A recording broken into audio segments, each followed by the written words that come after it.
Chapter 856. 100 Change Star Sovereign's expression changed when his thoughts were seen through. However, he pretended to be calm and said, "I think you're the one who wants to escape." Empyrean Fairy laughed mockingly and said, "Is that so? Then let's see who will escape." With a point of her finger, the mountain and river map flew toward 100 Change Star Sovereign.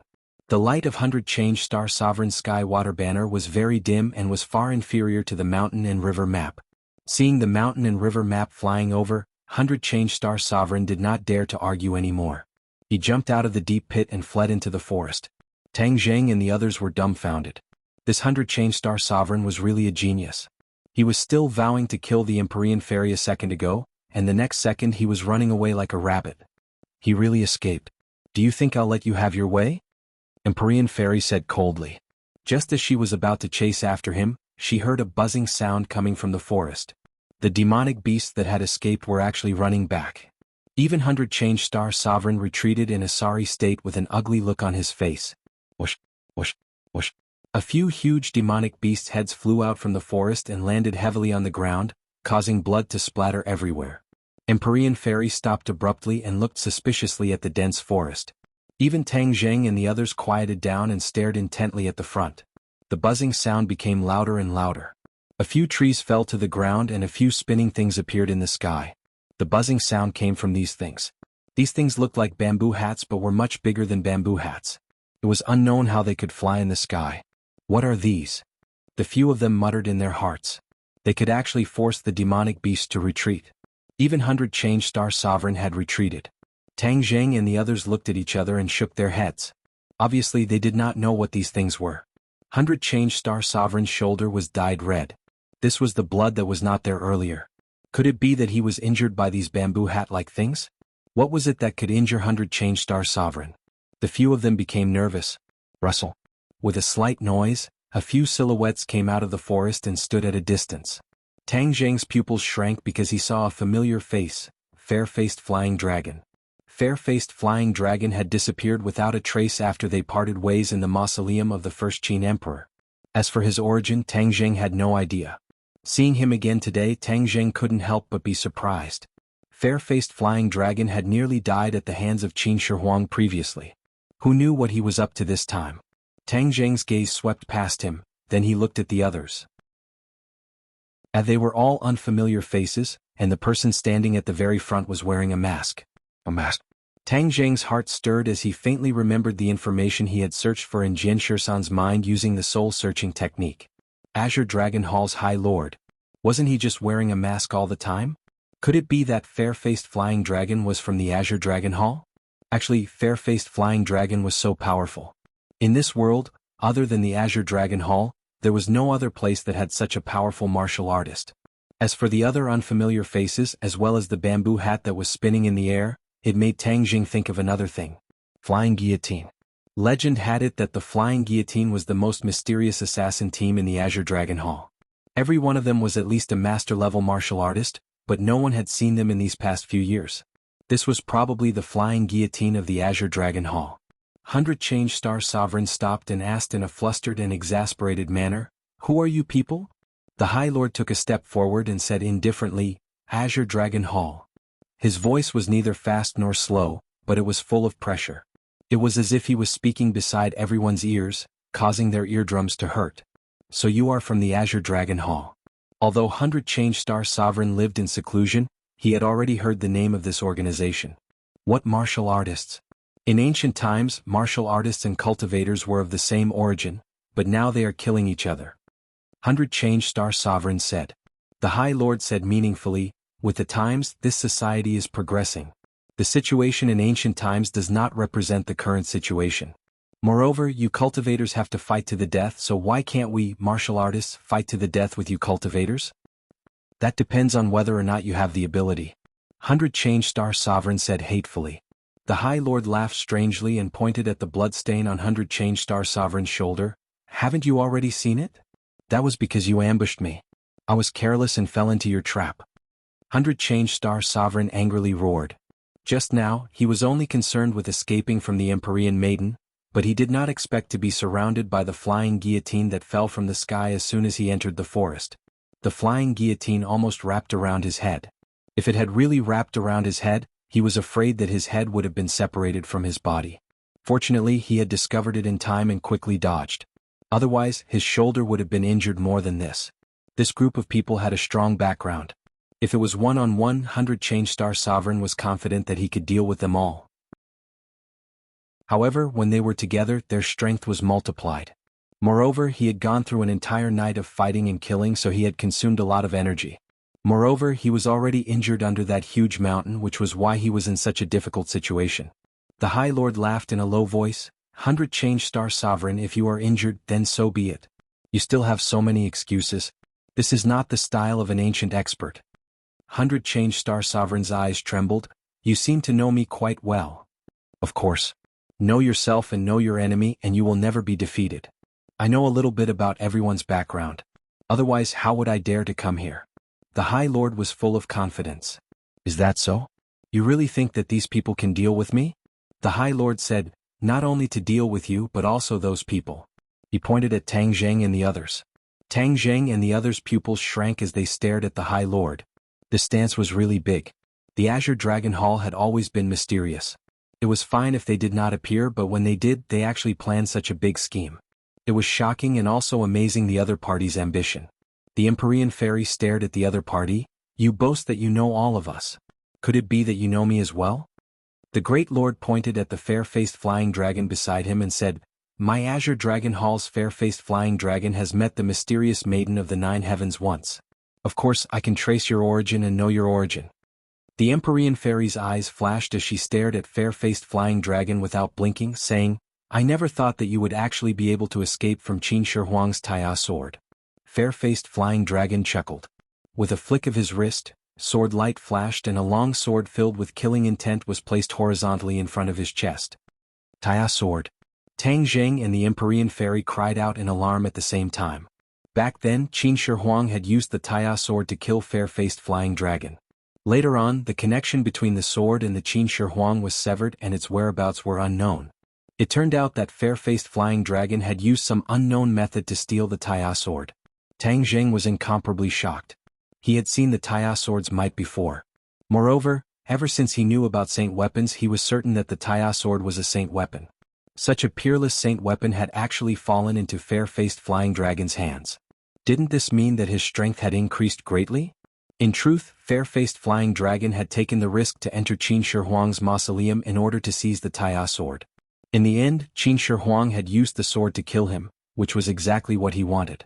He had already thought of a foolproof plan to seize the Taiya sword. How could he fail? Thus he secretly stole the Taiya sword. By the time Qin Shi Huang discovered it, it was already too late. At that time, fair-faced flying dragon had already escaped. Fair-faced flying dragon would naturally inform the High Lord of what had happened in Qin Shi Huang's mausoleum. With the Azure Dragon Hall's power, it would not be difficult for them to find out the origins of the Empyrean Fairy. Fair-faced flying dragon proudly laughed. The two of you even recognized this sword. Back then, it was all thanks to you two holding back Qin Shi Huang that I had the chance to seize this sword. In truth, I never thought that Qin Shi Huang would be able to come back from the dead. If it wasn't for you two, I would have been killed by him. Speaking of which, I really have to thank the two of you. Tang Zheng angrily said, Fair-faced flying dragon, don't be so smug. Back then you escaped so quickly and now you're jumping out with such pride. In my opinion, the Azure Dragon Hall is only SOSO. The High Lord's gaze was cold as he stared at Tang Zheng, saying, The Azure Dragon Hall is not something you can judge. Tang Zheng, in fact, I have already met you for a long time. Met for a long time? Where? Tang Zheng curiously asked. However, at that time, you were only a baby in swaddling clothes. You were born with the 9-yang saint body. This kind of person is a genius rarely seen in 10,000 years. How could I let you live? Thus, I ordered the martial sect's previous sect leader to kill you. Tang Zheng's heart beat wildly as killing intent leaked out from his eyes. He clenched his fists until they made popping sounds. The two of them already had a feud. Back then he was almost killed because of him. Tang Zheng gritted his teeth and said, You must be very regretful that you couldn't kill me. There is a bit of regret. I never thought that Wu Junshan would be so powerful as to deceive everyone and allow you to escape. The High Lord sighed. Tang Zheng thought about the torture he suffered when he was young and how he was lucky enough to almost lose his life. He was so angry that his eyes were about to spit fire. You hate me, don't you? No, you should be thanking me. If I didn't want to kill you, how could you have been sent out of the martial sect? How could you have such a fortuitous encounter today? Bah, you still want me to thank you? Keep dreaming. Your achievements today have truly exceeded my expectations. If I knew your true identity earlier, I would have killed you earlier. It's just that your development has far exceeded my expectations, so I want to see just how far your 9 Saint body can go. Unfortunately, the situation is becoming more and more chaotic. Even the Empyrean Fairy and the 100 Change Star Lord have come out. I have no choice but to take action. Otherwise, if the chaos continues, it will not be good. As for you, I can still let you live because the Azure Dragon Hall has been peaceful for so many years. It is time for you to move around a bit. A blade that has been left out for too long has become blunt and rusty. It needs to be sharpened by a whetstone to become sharper. You are using me as a whetstone. You really are boasting shamelessly. Be careful that I don't break this blade of yours. Tang Jing was furious. This High Lord gave off an unfathomable feeling. He could not see through him at all. Chapter 857. Through the mask, the High Lord's eyes were filled with a disdainful smile and said, "A whetstone is a whetstone. In the end, it is difficult to compare with a blade. Tang Jing, if you retreat quickly, I can spare your life." Wishful thinking. Tang Jing spat out a mouthful of saliva. The High Lord laughed meaningfully. "Before I kill you, is anyone willing to tell me why you are gathered in the 10,000 huge mountains?" Tang Jing suddenly realized that the other party did not know the purpose of their trip, nor did he know what happened in the canyon. "You won't know." Tang Jing cleanly cut off the other party's thoughts. The High Lord did not mind. "I will always have a way to know. If we don't agree, let's get down to business first." With a wave of the High Lord's hand, shwa shwa shwa, the others all rushed out, and in an instant, there were more than 10 blood guillotines in the sky. "Tang Jing, you killed the Sword God and the Sword 13, so you must know what this is. Today I'll let you have a taste of it." Blood guillotine. Tang Jing gritted his teeth. "Everyone be careful, this is a sharp weapon that New Era used to deal with cultivators. Many cultivators died under the blood guillotine." "What bullshit blood guillotine? If it wasn't for the sneak attack when I wasn't prepared, how could it have injured me?" The 100 Faces Star Lord roared. "100 Faces Star Lord, you and I are both cultivators. It's not too late to stop fighting after we deal with the people from the Azure Dragon Palace." Tang Jing suggested loudly, wanting to form an alliance. 100 Faces Star Lord's eyes flickered. He hesitated for a moment, then agreed, "All right, I'll agree to it for the time being." Tang Jing said in a low voice that only he could hear, "100 Faces Star Lord is very fickle. Even if he agrees, he can't believe it completely, so we have to be on guard against him at all times." Empyrean Fairy looked at Tang Jing with approval, as if to say that he was not stupid enough to know that the 100 Faces Star Lord was not trustworthy. What a touching scene. Even sworn enemies can huddle together for warmth. If there are more such cultivators, then this world will really be in chaos. The Great Lord sneered. He moved later but arrived first. He actually overtook the flying guillotine and pushed his hands forward. An earth-shattering aura swept over. What a powerful skill. Everyone had this thought at the same time. They had fought for an entire night and had consumed a lot of energy. The other side was waiting for them to tire themselves out. Sure enough, they had the upper hand. "My non-phase method has not been shown to anyone for many years. Today you are in for a treat." As soon as the High Lord finished speaking, that earth-shattering aura was already in front of them. The ruins on the ground flew up into the air, whizzing towards the crowd. "Everyone hide behind me." Tang Jing roared and waved his hand in the air. The holy armor shield stood in the wind like a pillar, blocking in front of everyone. The 100 Faces Star Sovereign did not seem to want to waste his energy, so he hid behind the holy armor shield as well. However, he deliberately kept a distance from them. Bang bang bang. The holy armor shield kept vibrating. Every time it hit, Tang Jing's heart would beat violently. His blood was almost boiling and his face and ears were red. Squeak squeak. Xiaobai was indignant. In order to share the pressure of Tang Jing, he jumped up and spat out monstrous flames. The ruins turned into drops of heat in the flames and fell to the ground. The Empyrean Fairy activated the mountain river map. The map's suction force increased greatly and a whirlwind blew. The ruins were sucked into the mountain river map. The 100 Faces Star Sovereign hid behind the crowd and watched coldly. He had no intention of helping. "Tang Jing, just take care of yourself. There is no need to be a shield for someone else." Tian Chanzi also shouted and stepped forward. Whoosh whoosh. A few black shadows suddenly appeared in the sky, the flying guillotine. They arranged themselves in a circle and descended with a whistling sound, aiming for the heads of the people. "Be careful," the Empyrean fairy yelled. She pointed her finger above her head and shot it at the flying guillotine. However, the flying guillotine was like a slippery loach, cleverly dodging it. The flying guillotine seemed to be scattered, but there was actually a formation among them. They were interchanging with each other and were a whole. Tianqianzi's eyes lit up. He said, "The flying guillotine is maintained by the formation. If we break this formation, they will naturally fall apart." Formations were not only used by cultivators, but also by martial artists. They could also study formations and use them in martial arts as well as when facing enemies. The Azure Dragon Palace had always been dealing with cultivators. Of course, they would not let go of such a method like formations. The opponents had more than a dozen Grandmaster warriors. If they fought alone, except for Linger, they would not be a match for the others.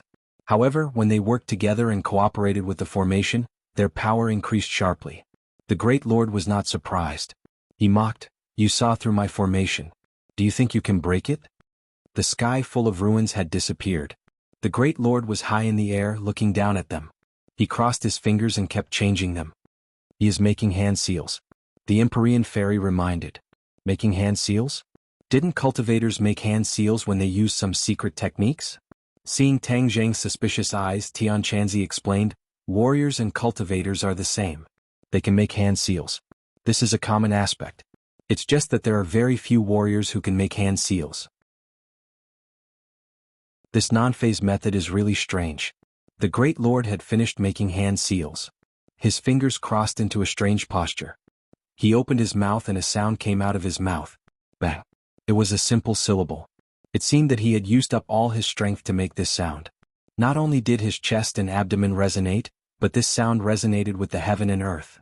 It was shocking. This was the first time Tang Zheng had seen this kind of technique, and it was truly inconceivable. He was overwhelmed with shock as he felt a terrifying pressure descend from the heavens. Not only was it exerted on his body, it was also exerted on his spirit. For some reason, his movements slowed down as he watched the flying guillotine descend from the sky. However, he was powerless to stop it even though he had the will. "Damn it!" Tianqianzi roared. His movements were half a beat slower, but he still wielded the long sword in his hand. Swish! The sword light broke through the sky and hit the flying guillotine. The flying guillotine was covered with a burst of blood, but it was not damaged at all. It was just that the momentum of the attack slowed down, giving Tianqianzi time to dodge the attack. The Great Lord's attack was not a single attack. It was an indiscriminate and large-scale attack. The others were also affected, especially Ling Er. Her face was pale. The word almost shook her mind. The Fairy of the Nine Heavens and the 100 Transformations Star-Lord were the least affected. The 100 Transformations Star-Lord originally wanted to take advantage of the situation and not contribute if he could. However, as soon as the words were spoken, he knew that he could not stay out of this. "Go." Empyrean Fairy summoned a flood and rushed to the flying guillotine above Tang Zheng's head. With a bang, the flying guillotine was hit and Tang Zheng dodged a part of it. As for the flying guillotine that flew to Empyrean Fairy and 100 Faces Star-Lord, it did not hurt them. Although their movements were affected, it was not big. They finally understood that the flying guillotine's power was secondary. The most important thing was that the Great Lord's non-phase method was too strange. Combined with the flying guillotine, the lethality was really amazing. However, before they could catch their breath, the Great Lord opened his mouth again and another word came out. Ma. It was like thunder exploding in their ears, making their heartstrings tremble. An even more terrifying pressure came from all directions. Tang Zheng's face turned as pale as paper. Ling Er had softly fallen to the ground. This time even Tianqianzi's mouth twitched. What is the origin of this non-phase method? It's so strange. Empyrean Fairy and 100 Faces Star-Lord looked at each other and realized that this was an unprecedented crisis. If they had not experienced a night of battle, they would not be afraid. But after the battle, this was really a matter of life and death. Their movements also became slow. Ma. They had not yet moved when the third word came out. This time, not only did their movements become slow, but even their thinking was half a beat slower. Once his thoughts slowed down, his actions slowed down even more. It was even more difficult to avoid the flying guillotines that were eyeing him covetously. "Four symbols venerable, stop them for me," Tang Jing growled, but found that the four symbols venerable was motionless, as if he had really turned into a stone statue. What's going on? Tang Jing was aghast. Even the four symbols venerable had lost his effect. This non-phase method communicates with heaven and earth. Don't look at it with only a few words and simple syllables. Each syllable can be synchronized with heaven and earth's aura and achieve resonance. This is the key. I don't know who created such a magical technique. It's really a genius. Chiyu exclaimed. Don't just praise. Tell me, what should we do? Tang Jing complained. This non-phase method seems to have a particularly obvious effect on the murderous aura. The four symbols venerable's murderous aura is the strongest, so when it is suppressed by this power, it is like a mountain. Don't count on it. There's a way. Tang Jing could not help but interrupt. People with pure minds and no murderous intent may not be affected. Chiyu hurriedly said. The inner demon snorted. Is there anyone in this world who has no distracting thoughts and a pure mind to such a state? I have seen countless people, but I have never seen such a person. The world is so big, nothing is too strange. Inner demons, your words are too absolute. Chiyu retorted. Humph, then you find one for me to see. Chiyu was speechless. He sighed and said, this kind of person is really hard to find. However, from my observation, the Venerable Lord's non-phase method has not been used yet. I'm afraid there are other words behind it. As if to confirm his words, another word resounded through heaven and earth. This time, even ordinary people could feel a resonance between heaven and earth. Everyone's face changed. This kind of martial technique was unheard of and unseen. No wonder the Azure Dragon Palace Hall was so confident. They actually had such a big killing weapon. This time, the flying guillotine did not rashly fall down to attack them. It seemed to be brewing, waiting for the final blow. The Venerable Lord was still brewing. Obviously, there was still another move. Tang Jing was burning with anxiety. He constantly circulated his power to resist this strange power. However, the faster he circulated his power, the more violent the murderous aura in his heart surged. Instead, he felt more pressure. Chapter 858. Killing Intent. Who wouldn't have killing intent? Tang Jing was burning with anxiety. Suddenly, his gaze landed on Linger, who was lying on the ground, and an idea came to him. Linger's heart was pure, like a piece of white paper. Could she do it? But seeing her in pain on the ground, he had some doubts. But since things had come to this, he could only try his best to fight for that slim chance of survival. Linger, listen to me. Get rid of all distracting thoughts, maintain your original heart, and don't think about anything else. Tang Jing's voice seemed to have a magical power. Linger gave an end sound and hurriedly did as she was told. Wow, Master, Linger is not feeling bad anymore. Linger stood up, extremely surprised. Her black eyes looked at Tang Jing curiously, not knowing what was going on. Is there really a person with such a pure heart in this world? The inner demons could not help but exclaim. Chiyu suddenly understood and said, I understand. She had experienced a night of battle before, and her body was inevitably contaminated with murderous aura. Her temperament was affected, but her nature was simple and was not really affected, so Tang Jing asked her to get rid of the distracting thoughts. She drove the contaminated murderous aura out of her body and restored her simple nature. This non-phase method naturally could not hurt her. Hearing that, Tang Jing was overjoyed. This was truly a pleasant surprise and immediately shouted, Linger, the enemy's divine arts are extremely strange. This time everyone will have to rely on you. Linger said in disbelief, Master, you guys are so powerful, but you still can't do anything. What can Linger do? Linger, you have to believe in yourself. There are some aspects in which you are stronger than us. Linger was extremely happy and nodded happily. Really? Linger had always thought that he was a burden, and needed the protection of his master everywhere. Linger is too happy to be able to share master's worries. The corner of Tang Jing's mouth twitched as he forced out a smile and said, Linger, use this heaven-shocking bow and shooting sun arrows to attack the High Lord. Tang Jing summoned the two divine weapons and handed them to Linger. Linger held onto the divine weapon, her heart surging as she said, Master, Linger will definitely work hard. The shooting sun arrow was aimed at the High Lord, shining with a cold light. At this moment, the fourth word slipped out of his mouth. Bah! Linger was not affected at all. She pulled the shooting sun arrow into the shape of a full moon. She loosened her fingers and the shooting sun arrow shot through the sky. Fair-faced flying dragon had been watching coldly from the sidelines, waiting for the final moment to deal a fatal blow to his opponent. However, before he could reach the final juncture, he was shocked to find that there was actually one person who was not affected. This person's strength was obviously weaker than the others, but why was she not affected? Before he could figure it out, he saw the person pulling the bow and pulling the arrow. He knew that Tang Zheng had a divine bow, and this was definitely that divine bow. Fair-faced flying dragon's face turned pale when he saw the cold gleam of the arrow piercing through the air, aiming straight for the High Lord. Although the High Lord's non-phase method was powerful, when using it, one had to be completely focused. If someone was not affected and counterattacked, it would be fatal. At this moment, the High Lord was like a 3-year-old child, unable to resist at all. This was the shortcoming of the non-phase method, and fair-faced flying dragon was very familiar with it. In the past, the crisis of this shortcoming did not erupt, because once the High Lord used the non-phase method, no one would not be affected. But the strange thing was that this time, there was actually someone who was not affected. The High Lord had instead become a fish on the chopping board, waiting to be slaughtered. High Lord, be careful. Fair-faced flying dragon roared and flew towards the High Lord, trying to intercept the shooting sun arrow. However, when he entered this space, his movements immediately slowed down. This was because he was also affected by this space. However, this shout finally awakened the High Lord, and his eyes suddenly swept towards the shooting sun arrow flying towards him. He wanted to dodge, but he was powerless. He could only watch the shooting sun arrow approach him. With a puff, the shooting sun arrow pierced through his left chest and went through his body. Ah! The High Lord screamed in pain and fell from the air.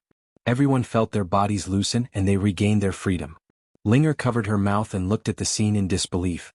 She did not expect that it would actually succeed and resolve the crisis. Counterattack.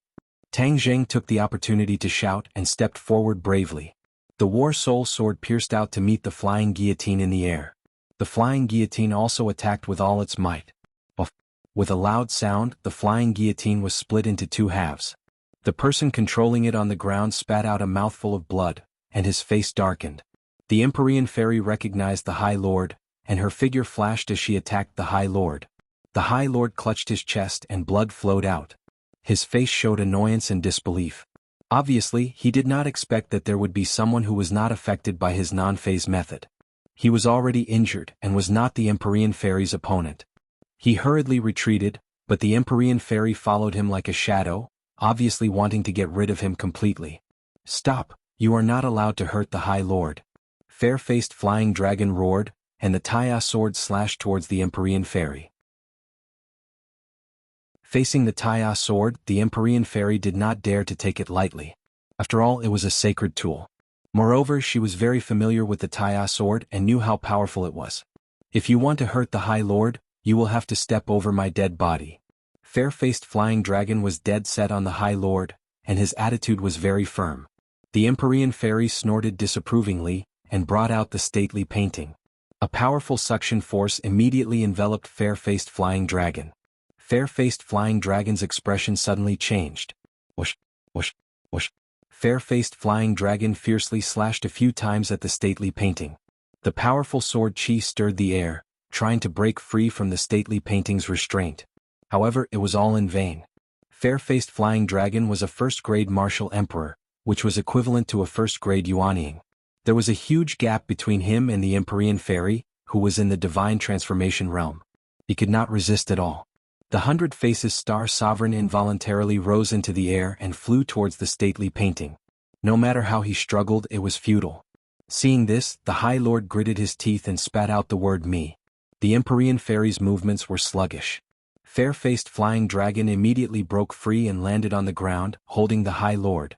The High Lord weakly shouted, "Retreat!"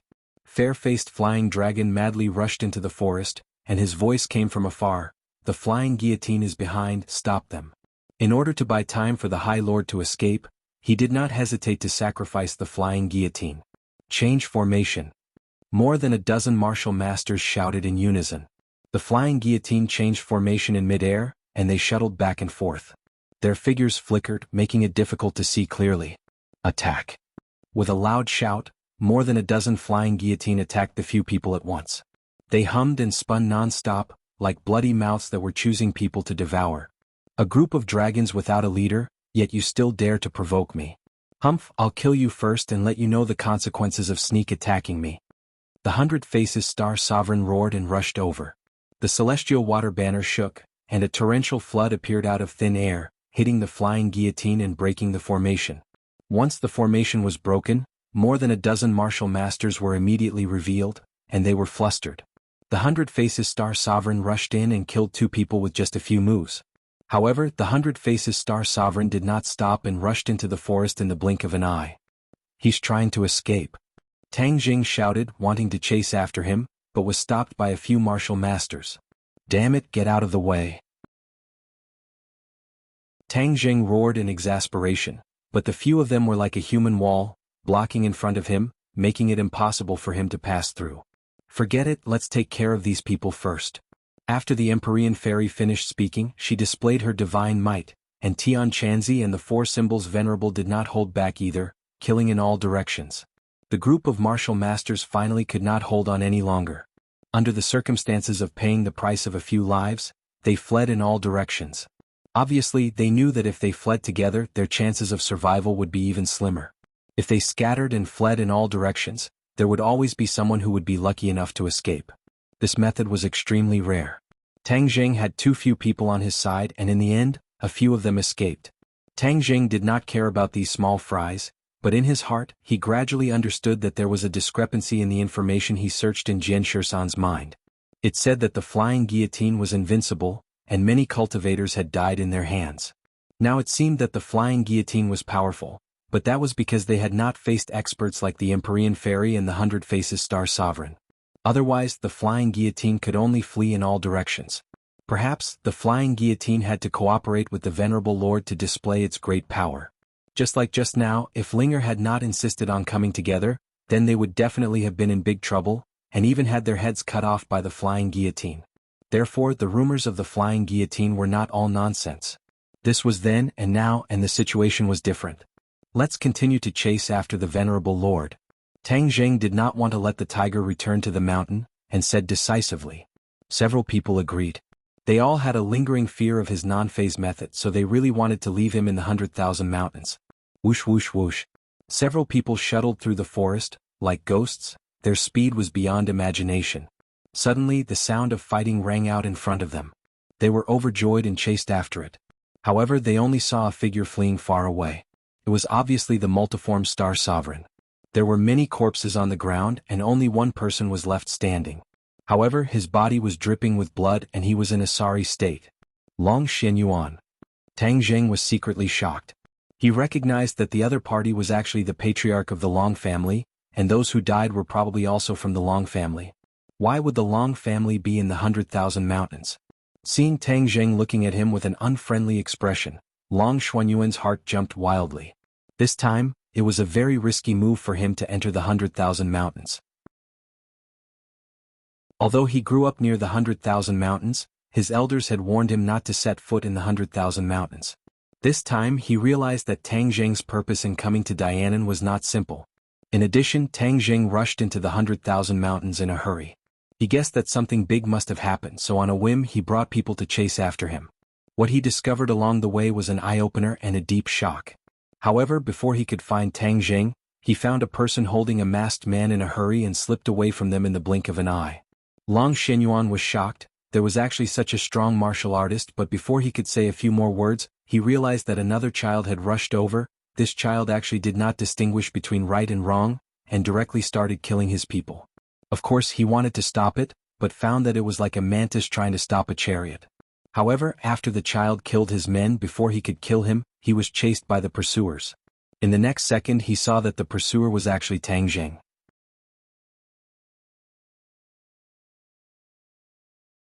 Chapter 859. Their eyes met, and Tang Jing and Long Xianyuan looked at each other in disbelief. Why are you here? Tang Jing's expression changed slightly, his 2 sword-like eyebrows were raised high, and he asked straightforwardly. He subconsciously thought of the conflict with Long Tingfei and Dianan. The Long family didn't have any reaction, so he didn't care too much. Now that he saw Long Xianyuan in the 10,000 mountains, he naturally thought that the other party was here for him. Long Xuanyuan's expression was complicated. The people he brought were all wiped out, and then he met Tang Jing and the others. He knew that if he said something wrong, it would lead to serious consequences. Tang Jing's strength was far superior to his. No one would know if he killed him in this desolate 10,000 mountains. Some time ago there was a huge earthquake in the 10,000 mountains. I guessed that there must be a problem, so I came to investigate. Long Xianyuan replied without hesitation. This was indeed one of his goals. Who is he? Empyrean Fairy and Tian Chanzi looked at Long Xinyuan lightly, not putting him in their eyes at all. Long Xinyuan also felt this contempt, but he didn't dare to refute. He had already guessed the identity of these two people. One was Tian Chanzi, and the other was the mysterious woman who helped him kill the sword god. Greater than overequaled, even though Long Xinyuan had seen enough big battles in his life, he still couldn't help but feel nervous when he saw these two people. I am Long Xinyuan of the Dianan Long family. Long Xinyuan introduced himself modestly. When Tian Chanzi heard this, he didn't have much of a reaction at all. He said directly, "Why are we wasting time here? Hurry up and chase after the 100 Faces Star Lord. If we let him escape, it will be like looking for a needle in a haystack." The 100 Faces Star Lord was proficient in transformation techniques and could transform into anyone. This was a skill that the 100 Faces Star Lord had never used before, so they were quite afraid. "There's no need to chase," Empyrean Fairy suddenly said. "He has already escaped into the vast 10,000 mountains. There is nowhere to find him." Tian Chanzi glared at Long Xinyuan with an unfriendly expression. Long Xinyuan felt as if he had been locked onto by the god of death, and a sense of fear involuntarily rose in his heart. It's all his fault. If he hadn't delayed us, the 100 Transformation Star Sovereign definitely wouldn't have been able to escape, Tian Chanzi said coldly. Long Xinyuan wanted to defend himself, but he found that he was not confident enough. But in the end he took a deep breath and mustered up his courage. He said hesitantly, "Senior, is that child called the 100 Change Star Lord? Actually, we can be considered to have delayed him a little." Although he lived in the vicinity of the 100,000 mountains, he did not know of the great name of the 100 Transformation Star Lord like the Azure Dragon Hall and the Li Palace. However, for a child to be called the 100 Transformation Star Lord and be so feared by these people, he was definitely not an ordinary person. Although he had doubts in his heart, he still tried his best to explain himself. He was deeply afraid that the other party would really put all the blame on him. "You still dare to quibble?" Tian Chanzi shouted angrily. Although he was usually very gentle to Tian Chanzi, and even a little disrespectful to him, when facing the unfamiliar Long Xinyuan, he was still very imposing, causing people to not dare to resist. Long Xinyuan didn't know how to respond, and the fear in his heart grew stronger and stronger. At this point he finally understood that no matter what grudges he had with Tang Zheng had already left him far behind. If he recklessly wanted to take revenge, he was afraid that he would be the first to die, and then the unlucky ones would be the Long family. In fact, Long Xinyuan was very clear about what his son Long Tingyu had done. It was impossible to say that Long Tingyu's death had nothing to do with Tang Zheng, but it was a bit far-fetched to say that it had too much to do with him. Long Tingyu was actually reaping what he had sown and had only himself to blame. Although Long Xinyuan was very unwilling to admit this, he knew that this was the cruel reality. He was smarter than the other patriarchs in that he wouldn't go to a dead end. Such a long time was enough for him to calm down and think clearly about the cause and effect. If he wasn't such a person, he wouldn't have trusted Mu Hongyan so much and handed over all the properties of the Long family to her, letting her, a person with a different surname, take care of them. Moreover, Tang Zheng had actually done a favor to the Long family, and Nana's life was saved by Tang Zheng. If he stubbornly dealt with Tang Zheng, not only would it be of no benefit to the Long family, it would also be ungrateful. As for Long Tingfei's death, how could the life and death of a side branch rice bucket affect Long Xuanyuan's heart much? If it was said that before he entered the 10,000 mountains this time, he still had some hope in his heart to see if he could create some trouble for Tang Zheng, but at this moment, this kind of thought had completely disappeared. He had already made up his mind to write off his grudge with Tang Zheng. He had saved Nana's life and Long Tingyu's death had cancelled each other out. But the crisis in front of him was that Tian Chanzi seemed to have blamed him for the escape of the 100 Faces Star Lord, causing him to be in trouble. Looking at Long Xuanyuan's twitching mouth, Tang Zheng couldn't help but think of Nana. After all, the other party was Nana's grandfather. Moreover, both of his sons had already died, so he was indeed a pitiful person. As for the Long family, Tang Zheng didn't think that they could threaten him now.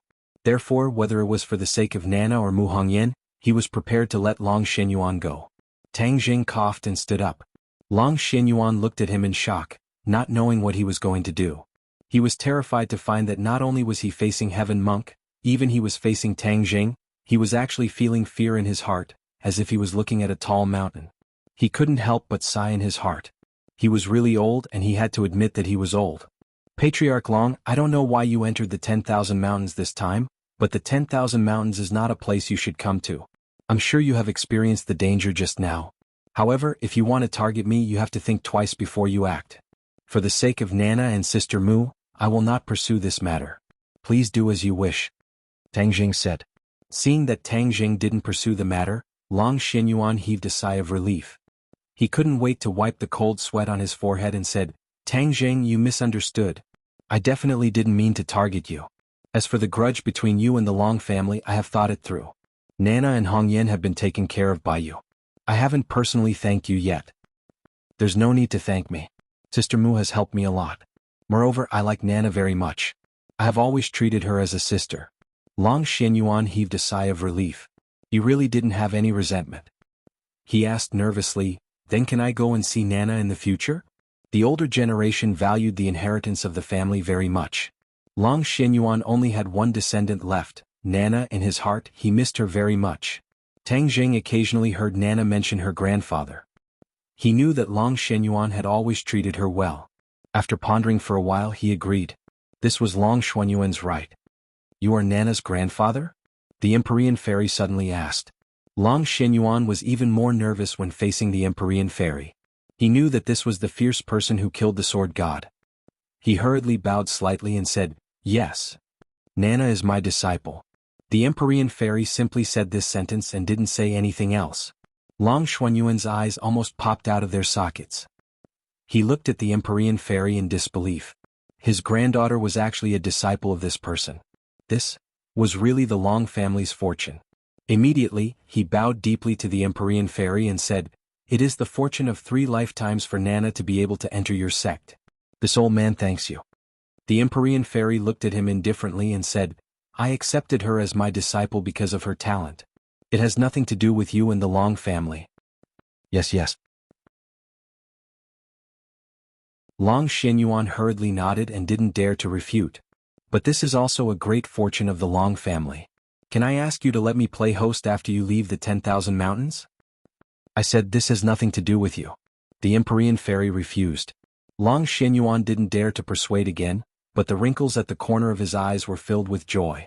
Suddenly, his heart moved and he pointed in a direction and said, There is an injured person going in that direction. Why didn't you say so earlier? Heaven Monk snorted angrily and rushed out as if he was flying. Tang Zheng and the others no longer cared about Long Xianyuan and shot out. Since they couldn't catch up with the 100 Faces Star Sovereign, they would chase after the Azure Dragon Hall's High Lord and fair-faced Flying Dragon. These 2 people would definitely escape from the 10,000 mountains. In the blink of an eye they disappeared. Long Xianyuan put away the shock on his face, hesitated for a moment, and also chased after them. This time he didn't want to deal with Tang Zheng, but wanted to see what he could do to help. The change in his way of thinking allowed both sides to bury the hatchet, and also gave himself and the Long family a chance to live. The few of them were as fast as lightning, shuttling through the dense forest. Suddenly the Empyrean fairy shouted, There is the smell of blood in this direction. The High Lord was injured, and the smell of blood was definitely the High Lord's. The few of them were shocked and chased forward. Sure enough, they saw a figure in front of them. It wasn't the High Lord or fair-faced Flying Dragon, but a member of the Flying Guillotine who had escaped earlier. The other party didn't seem to be surprised by the arrival of the pursuers. Instead, the corner of his mouth revealed a trace of complacency. You want to kill the High Lord? Dream on. It seems that you guys expected us to chase after you, so you deliberately used this method to lure us here. In fact, the High Lord and fair-faced Flying Dragon have already escaped to God knows where, right? Tang Jing saw through the other party's thoughts with a glance. The other party's eyes fluctuated violently, but he didn't say anything. Tang Jing understood. As expected, he guessed correctly. This High Lord was too smart. However, his left chest was pierced by the shooting sun arrow, and his heart should have been hit as well. Why wasn't he dead yet? Tang Jing guessed that the other party must have a special life-saving method. Capture him alive. Tang Jing decided to capture him alive and used the soul search to search for more information about the Azure Dragon Palace. The other party's expression changed greatly. He didn't resist but raised his hand and slapped his own head. With the other party's strength, his head would probably explode like a ripe watermelon. You want to die in front of me? Not so easy. Tang Zheng learned from Jian Shisan's mistake, so he couldn't let the other party succeed. He stretched out his arm and used the swallowing heaven technique. A black hole appeared in his palm, and immediately sucked the other party into his palm and controlled him.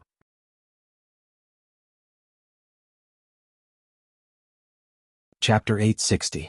Tang Zheng controlled the man and was about to use the soul-searching technique when he found that the other party had a sneer on his face. He was startled and a bad premonition hit his heart. Sure enough, the other party's head tilted and he died. Under his control, the corner of his mouth overflowed with a trace of black blood. Poisoned. Tang Zheng suddenly realized and pried open his mouth. Sure enough, he was poisoned. Although Tang Zheng controlled him, he still triggered the poison and died immediately, not giving Tang Zheng a chance. A great master martial artist was actually willing to give up his life like this. Tang Zheng was extremely shocked. A great master martial artist was an extremely important existence to a family, but this person actually sacrificed himself without hesitation. What kind of existence was the Azure Dragon Palace that they could train such a person? Tang Zheng was shocked. He loosened his hand and the other party fell to the ground. After such a delay, it was impossible for them to catch up to the High Lord, so they simply gave up on the chase. The others looked at this scene and were deeply shocked. Tian Chanzi said, "The Azure Dragon Palace will be our biggest threat. If we don't get rid of them, one day it will lead to a disaster." The Empyrean Fairy added, "The phaseless method is even more strange and unpredictable. I feel that the power of the phaseless method has not been fully exerted. Otherwise, I'm afraid its power would be even greater, and it would be even more disadvantageous for us. Therefore, we must figure out what kind of martial arts the phaseless method is." After saying that, she looked at Ling in surprise. She was the only one who was not affected by the phaseless method, so the breakthrough was naturally on her. Ling looked at the Empyrean Fairy blankly. Although she turned the situation around with her own strength, she was not clear about what was going on. Tang Zheng knew that the Empyrean Fairy had not figured out the reason for the phaseless method, so he explained, "The horror of the phaseless method is that it affects almost everyone. As long as a person has murderous intent and hostility, and their heart is not completely pure, it is difficult to be an exception." "What did you say? Who told you that?" The Empyrean Fairy was shocked. "Jiu." The Empyrean Fairy fell silent. Tian Chanzi's eyes also revealed a look of disbelief as he said, "We've been through so many battles and the murderous aura has long since seeped into our bones. Even if it is an ordinary person, it is impossible to have a completely pure mind. The power of this non-phase method is too terrifying." Tang Zheng nodded in agreement. From this, it can be seen that this Azure Dragon Palace is indeed not just an empty name, but the real deal. "I understand. Linger is a ginseng, and her mind is pure enough to not be affected by the non-phase method. I didn't expect that she would be the one to save us this time." The Empyrean Fairy had mixed feelings. Linger looked at everyone blankly. She didn't realize that she had such a big role. Looking at her ignorant appearance, Tang Zheng smiled and said, "Linger, this time everyone was saved by you. Now you know how powerful you are, right?" Linger shook her head like a rattle drum and said nervously, "Master, Linger is not as powerful as you say. Without you, Linger would not have been able to do this." "Don't be modest. In addition, did you notice that when the Great Lord used the non-phase method, although we were all affected, he was also helpless and couldn't use other attacks? He had to rely on the flying guillotine to attack us. In addition, anyone who entered his attack range would be attacked indiscriminately. Therefore, the fair-faced flying dragon failed to save him." The Empyrean Fairy pointed out. Therefore, the Great Lord and the flying guillotine complemented each other. This is the most fatal method of the Azure Dragon Hall. Tian Chanzi concluded. Tang Zheng nodded, admitting that what the two said was true. He added, "Therefore, to deal with the Great Lord, we have to rely on Linger." Suddenly, the three people focused their eyes on Linger. Linger felt an inexplicable pressure and said nervously, "Don't look at me, I'm really not that powerful." "Linger, don't belittle yourself. Be confident," Tang Zheng urged. "But the most important point is that Linger's mind cannot be changed by pollution. Otherwise, facing the non-phase method will be in vain," the Empyrean Fairy said. Tang Zheng and Tian Chanzi both nodded. This was the most important thing. To keep a person's heart, especially in this materialistic society, it was much more difficult than cultivating martial arts. "Linger, did you hear that?" Tang Zheng asked. Linger nodded hesitantly. "This is Master's order. Linger will definitely do it. It's not enough to rely on her own efforts. We have to make the people around her reliable enough. We can't let her hands be stained with the slightest bit of blood and evil aura," the Empyrean Fairy said. Tang Zheng had to admit that the Empyrean fairy was very thoughtful. Although it was very difficult, he still had to do it. Linger was like a national treasure that must be protected in all aspects, and not only to protect her from harm. I will order Yi Yuan to lead the elites of the witch clan back. Tang Jing didn't think that Me and the others could do this. They could do business, but they couldn't do anything about these things. In the past, he was afraid that the authorities or the Azure Dragon Palace would deal with the witch clan, so he placed them and the people of the martial sect on the island. Now that he had the Empyrean fairy, at least the authorities wouldn't dare to act rashly. In addition, he had another layer of consideration. After all, the witch clan was the core of the Jili tribe. Chiyu had awakened again. If he didn't tighten his close relationship with the witch clan, if one day Chiyu left his body, would he take the witch clan back under his command? Tang Jing didn't want the witch clan to be taken back under Chiyu's command. Then he would summon the witch clan back and let them stay by his side to deepen the relationship between them. Of course, there was no need to make this thought public. Although Chiyu and the inner demons were in his body, Tang Jing's strength was no longer the same as before. His spirit was strong, so the two of them were unable to detect his thoughts. He was not afraid that Chiyu would know. In fact, even if he knew, Chiyu couldn't do anything about it. It's best that you have your own arrangements. Linger is the most important, we can't lose her. Empyrean fairy emphasized. Whiz. Long Xinyuan also caught up. Seeing the corpse on the ground, the corner of his mouth twitched a few times. Seeing that the few of them were looking over, he quickly said, Tang Linger, Miss Tang, has encountered some problems with the official cooperation with Dianan. I have a way to solve it. He did not hear the conversation between the few of them just now. It was purely to deepen the relationship between them. Tang Zheng was also clear about this, but he did not make a decision immediately. Instead, he looked at Linger. Linger understood and said, Master, you make the decision. Linger will listen to you. Linger, this is your job. What do you think? Linger looked around and said, the scenery of Dianan is beautiful, and there are 10,000 mountains. Although it is dangerous, Linger also likes the environment here, so the cooperation with Dianan is quite good. It seemed that Linger really liked Dianan. Tang Jing nodded and said, then it's up to you. You will be the tourism ambassador. Long Shenyuan was overjoyed and promised, everyone please rest assured. This matter will be done as soon as possible. Originally, Linger came for the cooperation, but the matter with Long Tingfei caused it to be ruined. With Long Xuanyuan's power, this was a small matter. Of course, he could turn the situation around. Linger smiled sweetly and politely nodded to Long Shenyuan to thank him. The monsters in the 10,000 mountains are either dead or have fled. The threat has been mostly eliminated. As for the 100 Faces Star Lord, it will be very difficult to find him, so there is no need to stay here. Tang Jing said. Empyrean Fairy glanced at Long Shenyuan. Long Shenyuan was very smart and immediately retreated far away. He knew that they had something to talk about and did not want him to know. Although he was curious, he did not dare to eavesdrop.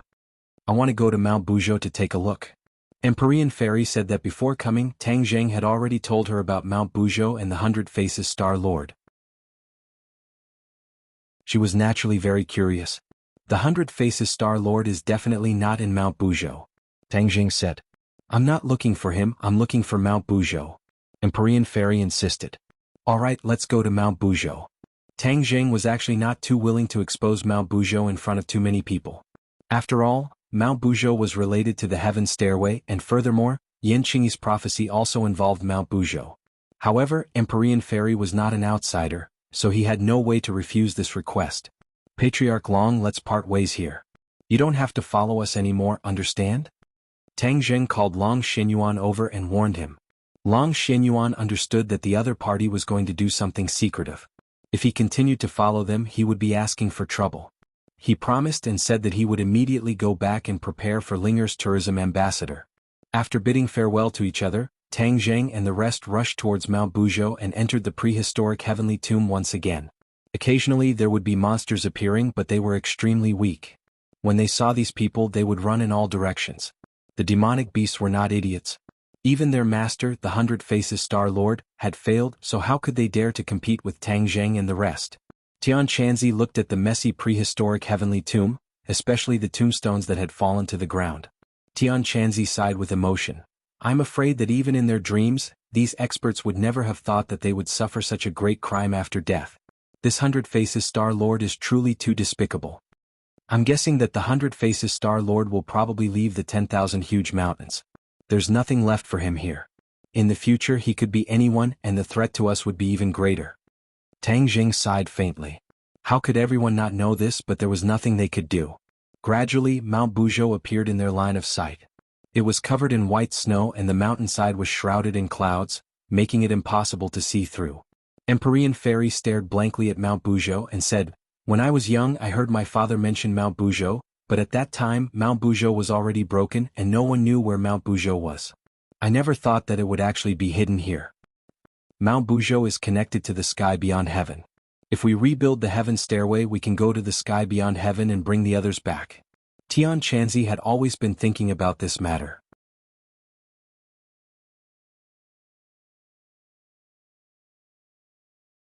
Chapter 861. Tian Chanzi had never forgotten about the stairway to heaven. He looked at Tang Zheng and said, "You've been looking for dark stones of heaven and earth. How many have you collected so far?" "More than 60 pieces. Tang Zheng did not want to lie to Tian Chanzi, so he told the truth. Tian Chanzi looked excited and said, "Where did you collect so many dark stones of heaven and earth?" "The South Sea." Tian Chanzi nodded slightly. "I didn't expect that there would be so many dark stones of heaven and earth hidden in the sea. If we can find the remaining dark stones of heaven and earth, then the day of rebuilding the stairway to heaven will be just around the corner." Tang Jing did not tell him the whole truth. If Tian Chanzi knew that there were dark stones of heaven and earth under the imperial palace, he would definitely rush back without stopping. However, he was still one step away from the soul formation stage. The Empyrean Fairy was not willing to help. Even if she knew, she could only sigh and feel powerless, which would only increase her worries. "I've always heard about the outer sky, but I've never really been there. There's a chance I want to go there," the Empyrean Fairy suddenly said. When Tang Jing heard this, he had the impulse to immediately let her release the 5-clawed golden dragon. Then he could take out the dark stones of heaven and earth, rebuild the stairway to heaven and go to the outer sky. But in the end he held back and said, "The outer sky is definitely not a very good place. The 100 Faces Star Lord has sent many people to explore the outer sky in ancient times, but none of them returned. You can imagine how dangerous the outer sky is. Besides, if the outer sky is really so good, the demon race would not have tried to return to our world." The Empyrean Fairy looked at Tang Zheng in a daze. After thinking for a while, she nodded, "That makes sense. Tang Zheng, you're quite smart. The 100 Faces Star Lord is not wrong. In the past, many people were sent to the stairway to heaven, but there was no news of them," Chiyu suddenly said. Tang Jing then remembered that Chiyu was one of the people involved in that year. He hurriedly asked, "Is there any special information about the realm beyond heaven? You already know that there are big and small worlds in this world. I reckon that beyond heaven is another world, and the situation within it is completely unpredictable. With your current strength, trying to force your way into the outer sky is not a wise decision," Chiyu warned. Tang Jing inwardly agreed. He was even more determined not to take out the heaven and earth obsidian under the imperial city for the time being. The group climbed up the snow-capped mountain road. The cold wind whistled. The outside world was in the middle of a scorching summer, but here, it was a world of ice and snow like the 12th lunar month. Mount Buzhou was still enveloped by the enchantment and isolated from the outside world. Tang Zheng was familiar with the process and easily broke through the enchantment. Behind the enchantment was another world. The spring breeze was as warm as spring and the flowers, birds, grass and insects were full of vitality. Back then, the 100 Transformation Star Sovereign lived in this barrier, but this barrier could not stop him. He could come and go as he pleased. The Empyrean Fairy looked at this world and clicked her tongue in admiration. "Mount Buzhou is really magical. There are so many sights. Master, doesn't this look like the paradise described in the books? The scenery is so beautiful," Ling said with her eyes wide open. Tang Jing laughed involuntarily. "This is not a paradise. 100 Transformation Star Sovereign used to live here. It was very dangerous." Ling pursed her lips and said, "It's such a pity that such a bad person lived here. But he definitely doesn't live here now." Tang Jing said that 100 Transformation Star Sovereign was imprisoned here for tens of thousands of years. Once he escaped, he would definitely not be willing to step foot here again. "In the future we will live in the 100,000 mountains. We can also come here occasionally to play." Ling looked forward to it. After a while, they arrived at the small wooden house where 100 Transformation Star Sovereign used to live. However, it had become a pile of ruins and was no longer peaceful. Back then the furthest Tang Zheng's group had come was here. Later on, they were chased by 100 Transformation Star Sovereign and had no time to explore the other places of Mount Buzhou. Tang Jing gave a simple introduction.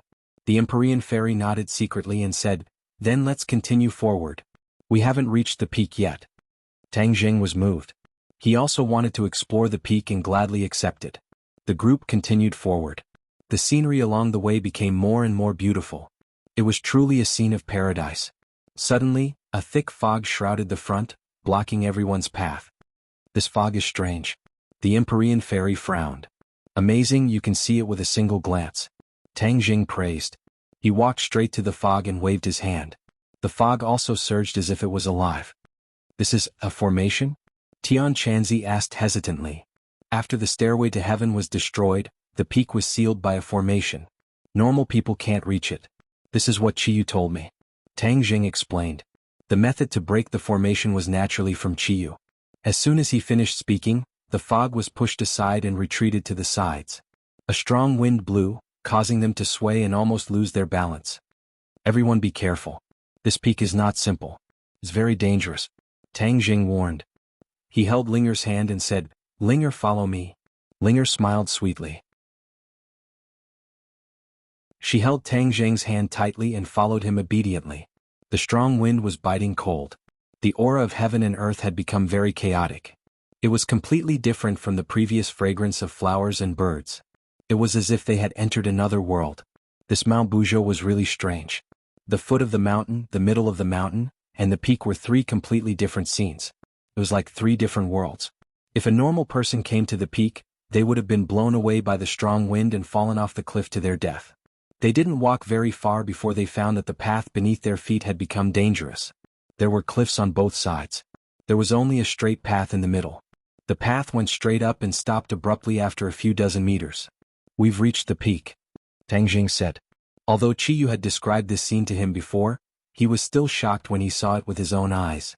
Tang Jing had been to Sky Mountain before, but Mount Buzhou seemed to be closer to the sky.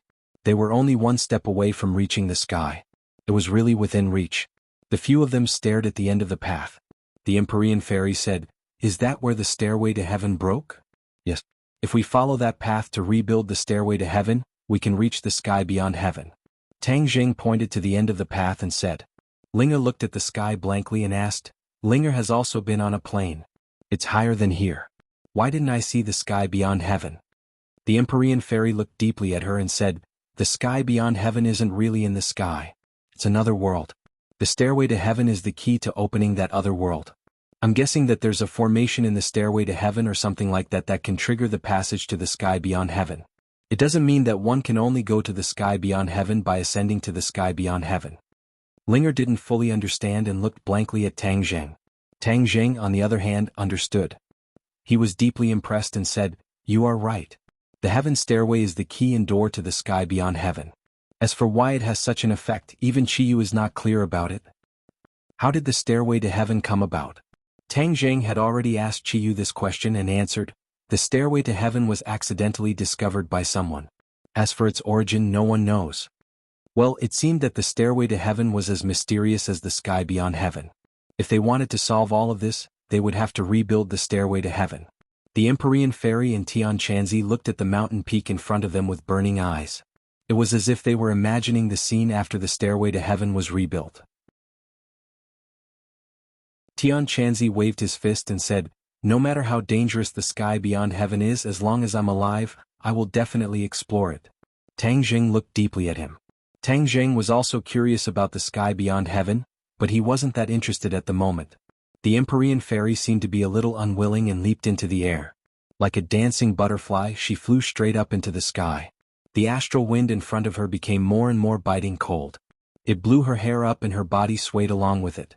Suddenly, her body became sluggish and stopped helplessly. Then, as if she had received a huge recoil, she had no choice but to retreat. She staggered to the ground and almost fell off the mountain peak. Whoosh! She took a deep breath and said, "There's something strange up ahead." "What's strange?" the others asked curiously. "The aura between heaven and earth is completely chaotic. The astral wind is very overbearing and there's a mysterious force that's preventing me from moving forward and pushing me back," the Empyrean fairy said with a dignified expression. The other's expressions changed and said, "Is it really that strange?" Looking at the Empyrean fairy's expression, it was obvious that all of this was true. This place was connected to the sky beyond heaven and was indeed not an ordinary place. This is the place where two worlds are connected. Everything can't be judged by common sense. This is our world, but it also has some of the attributes of the sky beyond heaven. Moreover, this astral wind is very strange. Look at the direction of the wind and it seems to be blowing from the sky. I suspect that it's directly blown from the sky beyond heaven. The Empyrean fairy said with deep feelings. Tianqianzi looked deeply at the sky and said resolutely, "I'll go up and take a look too." Whoosh. He leaped into the air, but before he could reach the place where the Empyrean fairy was, he was blown away by the astral wind and directly fell back in shock. I agree with your judgment. This astral wind is indeed strange. It's very likely that it's blown from the sky beyond heaven. Tianqianzi agreed. Tang Jing frowned and pondered. Suddenly he had an idea and said, "Since this is the place where two worlds are connected, if there's no stairway to heaven, can we rush through here and reach the sky beyond heaven?" The Empyrean fairy and Tianqianzi looked at each other and shook their heads at the same time. They smiled bitterly and said, "We can't. Why don't you give it a try? Your cultivations are so much higher than mine. If you can't do it, it's even more impossible for me." Tang Jing shook his head helplessly. This was whimsical. How could it be so easy? If it was really that easy, after the stairway to heaven was destroyed, there would be no one who could reach the sky beyond heaven from here. Master, you should give it a try. If they can't do it, it doesn't mean that you can't. Ling encouraged. In her eyes, Tang Jing seemed to be omnipotent. Squeak squeak. Little White also nodded in agreement at the side. Tang Jing was moved by their words and changed his mind.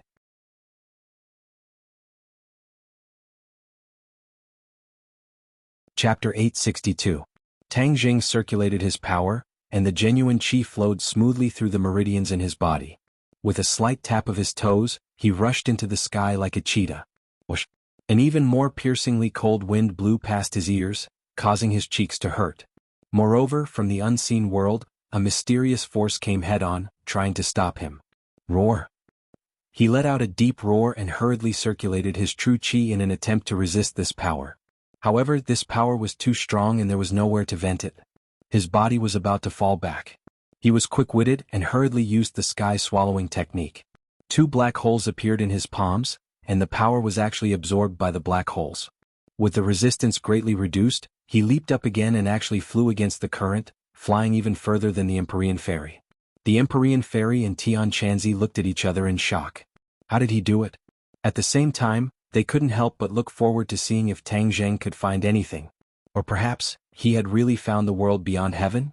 Tang Jing also became excited. He also thought of this possibility. If they could really enter the outland, then wouldn't there be no need for the stairway to heaven?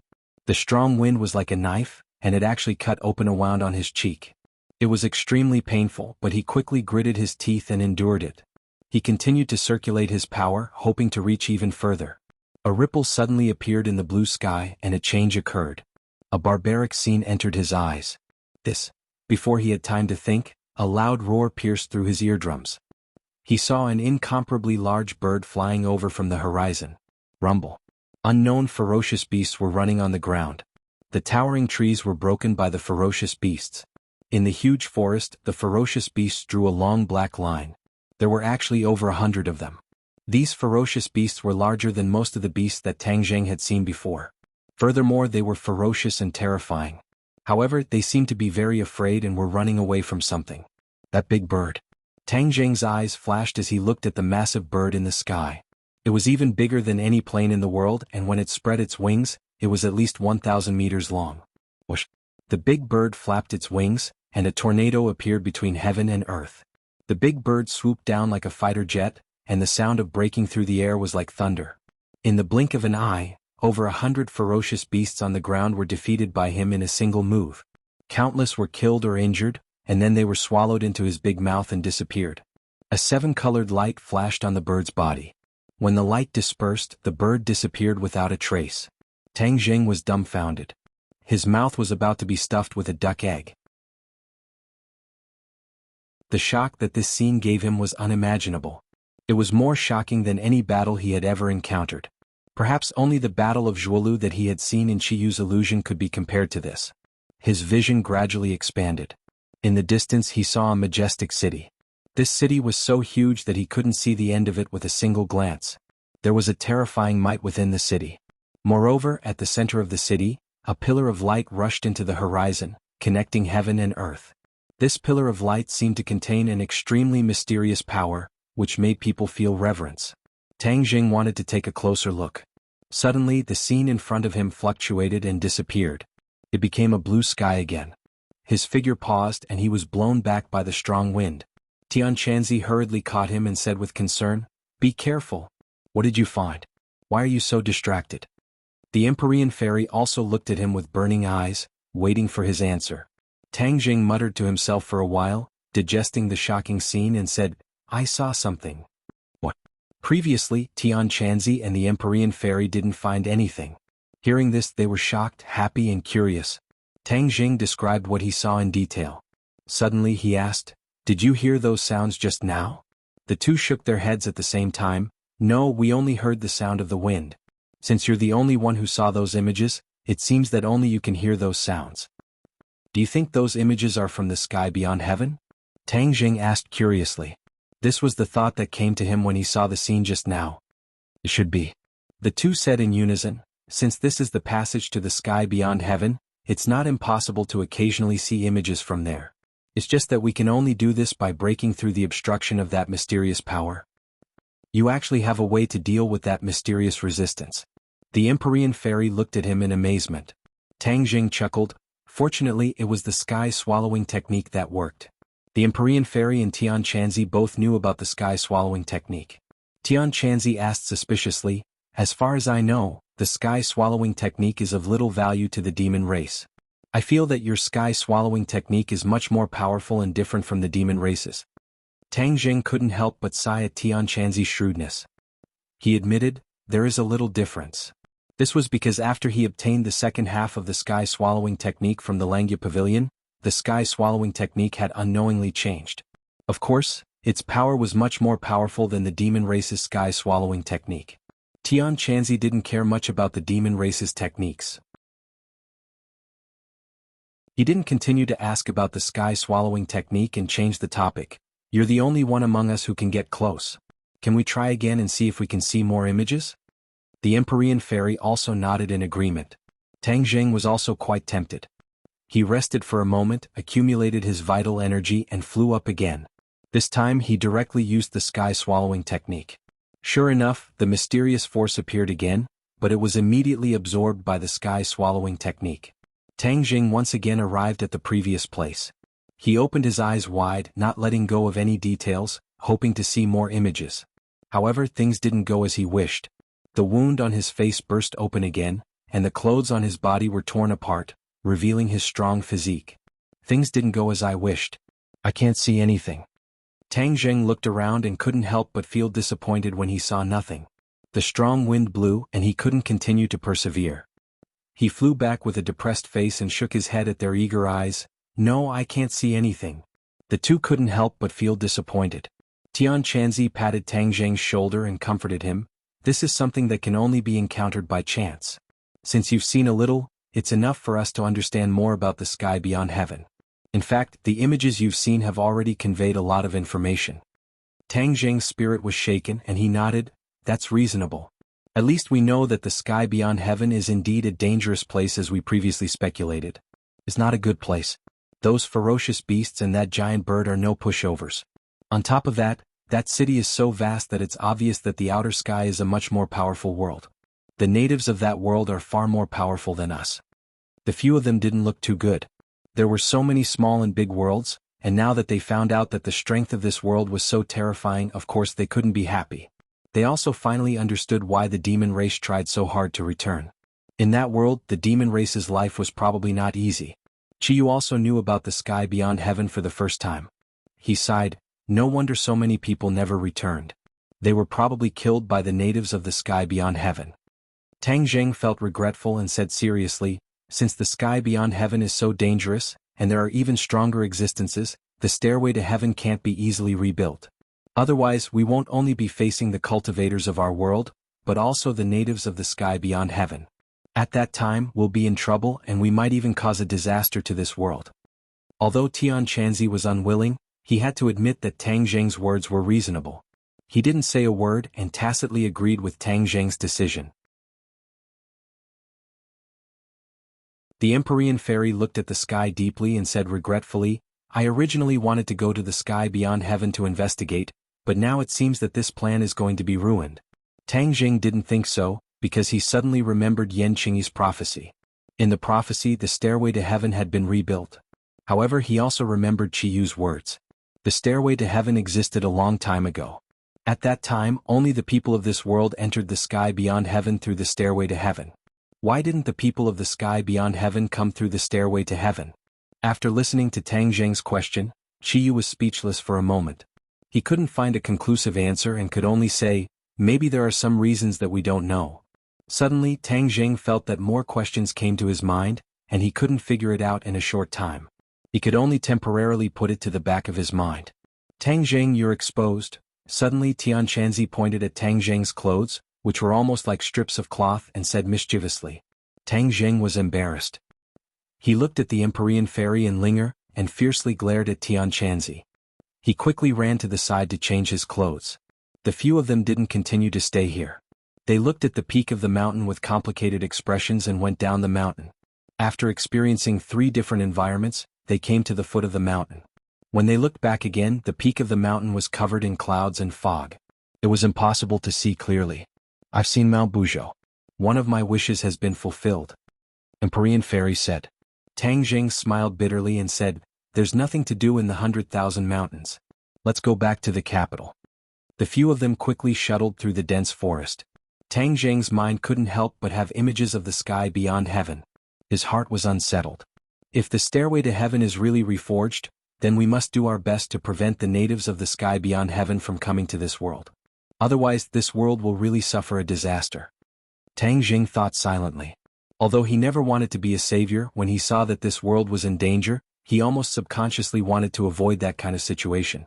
Perhaps this was inseparable from the education he received from his grandfather since he was young. His grandfather had always taught him to be a good person.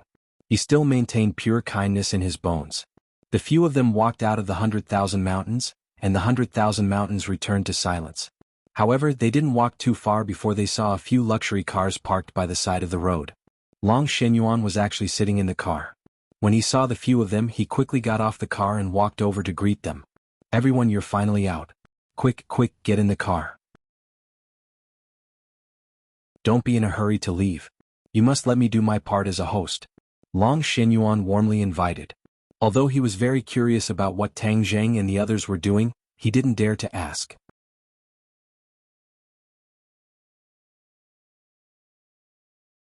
Chapter 863. After pausing for a few days in Dianan, Long Shenyuan received him grandly. Linger's cooperation with the authorities had already been finalized, and she still had to stay in Dianan to film a promotional video for Dianan. Yi Yuan brought the elites of the Witch clan and rushed to Dianan, protecting Linger's safety closely. As for the other staff members, they were repeatedly warned by Tang Zheng. Everyone realized the importance of Linger to their boss and protected her like a national treasure. However, there was another person who came with Yi Yuan, Lan Yu, Tang Zheng's mother. She missed her son and couldn't help but come with Yi Yuan. Although this was out of Tang Zheng's expectations, he did not say anything. According to Yi Yuan's report, everyone was doing well on the island, especially the old man Tang Dahai. Although he was not used to it at first, he gradually became obsessed with cultivation and actually regained his vitality at the age of 70. His face was flushed red and his spirit was hale and hearty. Regarding this, Tang Zheng was very gratified. After Lan Yu saw her son, she almost never left his side. Tang Zheng was helpless and did not stop her. The knot in his heart was slowly unraveling, and he could treat his parents normally. The time spent together was always short. Even though Linger was reluctant to part, she could only watch as Tang Zheng and the others left. She still had a lot of work to do. After the few of them boarded the plane and returned to the capital, Tian Chanzi slipped away. Lan Yu was naturally brought to the villa. The villa had already been renovated, and the traces of the battle had long since disappeared. Actually, they could have moved out of this place, but everyone chose to stay. That battle had left a deep impression on them. Living here, they could constantly remind them of a sense of danger. A few great beauties came out to welcome them. Lan Yu's eyes were almost dazzled by them. When she was young she was also a beauty and now she was even more charming. However, when she saw the few beauties with different styles in front of her, she was still dazzled. She couldn't help but look at her son. Although she liked Yi Wu the most, the corners of her mouth still curled up into a smile. She thought to herself that her son was great, to actually have the favor of so many girls. When Wu saw Lan Yu, he immediately stepped forward and bowed, calling out affectionately, "Mistress, why are you here?" Wu Pingchang's cold outer clothes were taken off, and she was just like an ordinary girl. Lan Yu held Wu's hand and said, "I missed you and Xiaozheng, so I came to see you." As he spoke, he swept his gaze across the others. Other than Fang Shishir, the others did not know the relationship between Lan Yu and Tang Zheng, so they could not help but be curious, but they still politely nodded. Seeing that the atmosphere was a bit awkward, Tang Zheng hurriedly let everyone into the room. He didn't know how to introduce Lan Yu's identity, so he found an excuse to return to the study and let them interact with each other. The relationship between women could be established very quickly. In just a few words, everyone understood that this was Tang Zheng's mother. Immediately, everyone's mouths became even sweeter, especially Lu Qingmei and Nan Nan. One big and one small, it was as if they had crawled out of a jar of honey, making Lan Yu's heart burst with joy. And Mu Hongyan were much more reserved.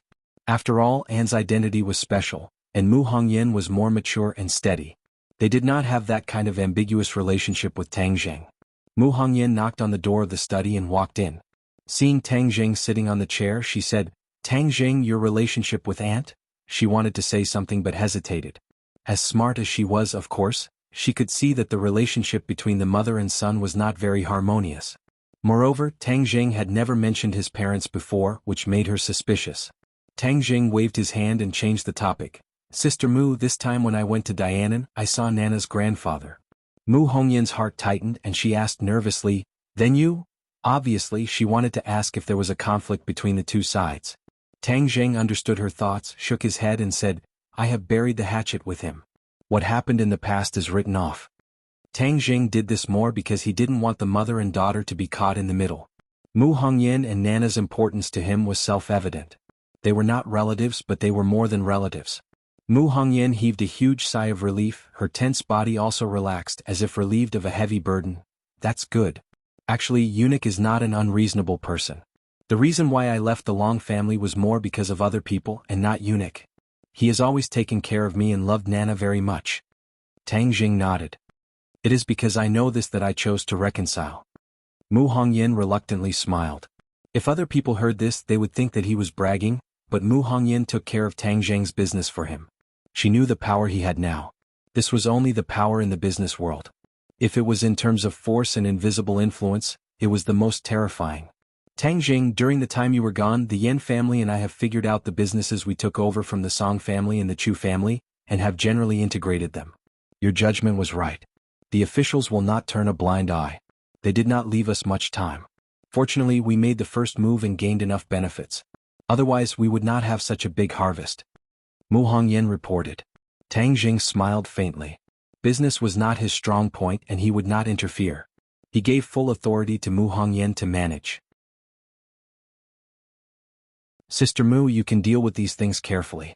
You don't have to tell me everything in detail." Mu Hongyan laughed involuntarily. "Only you will be so open-minded. You have handed over such a big business to me, and you are not afraid that I will replace you." Tang Jing laughed. "If Sister Mu likes it, you can take it away. These are all your credit. If there was no you, there would not be all of this." Mu Hongyan smiled sweetly. Of course she would not really do this. In the next few days Tang Jing did not stop. The Yen family and Qin Badian personally came to visit. Tang Jing knew that the Ye family had completely given up and did not go against them with great fanfare. Yi Xuanji had been in seclusion and did not come out. All the family matters were handed over to Yi Ku to take care of. It was very stable and there were no mistakes. Song Yu seemed to have evaporated from the world and never appeared again. Tang Jing did not put Song Yu in his eyes, but his heart moved.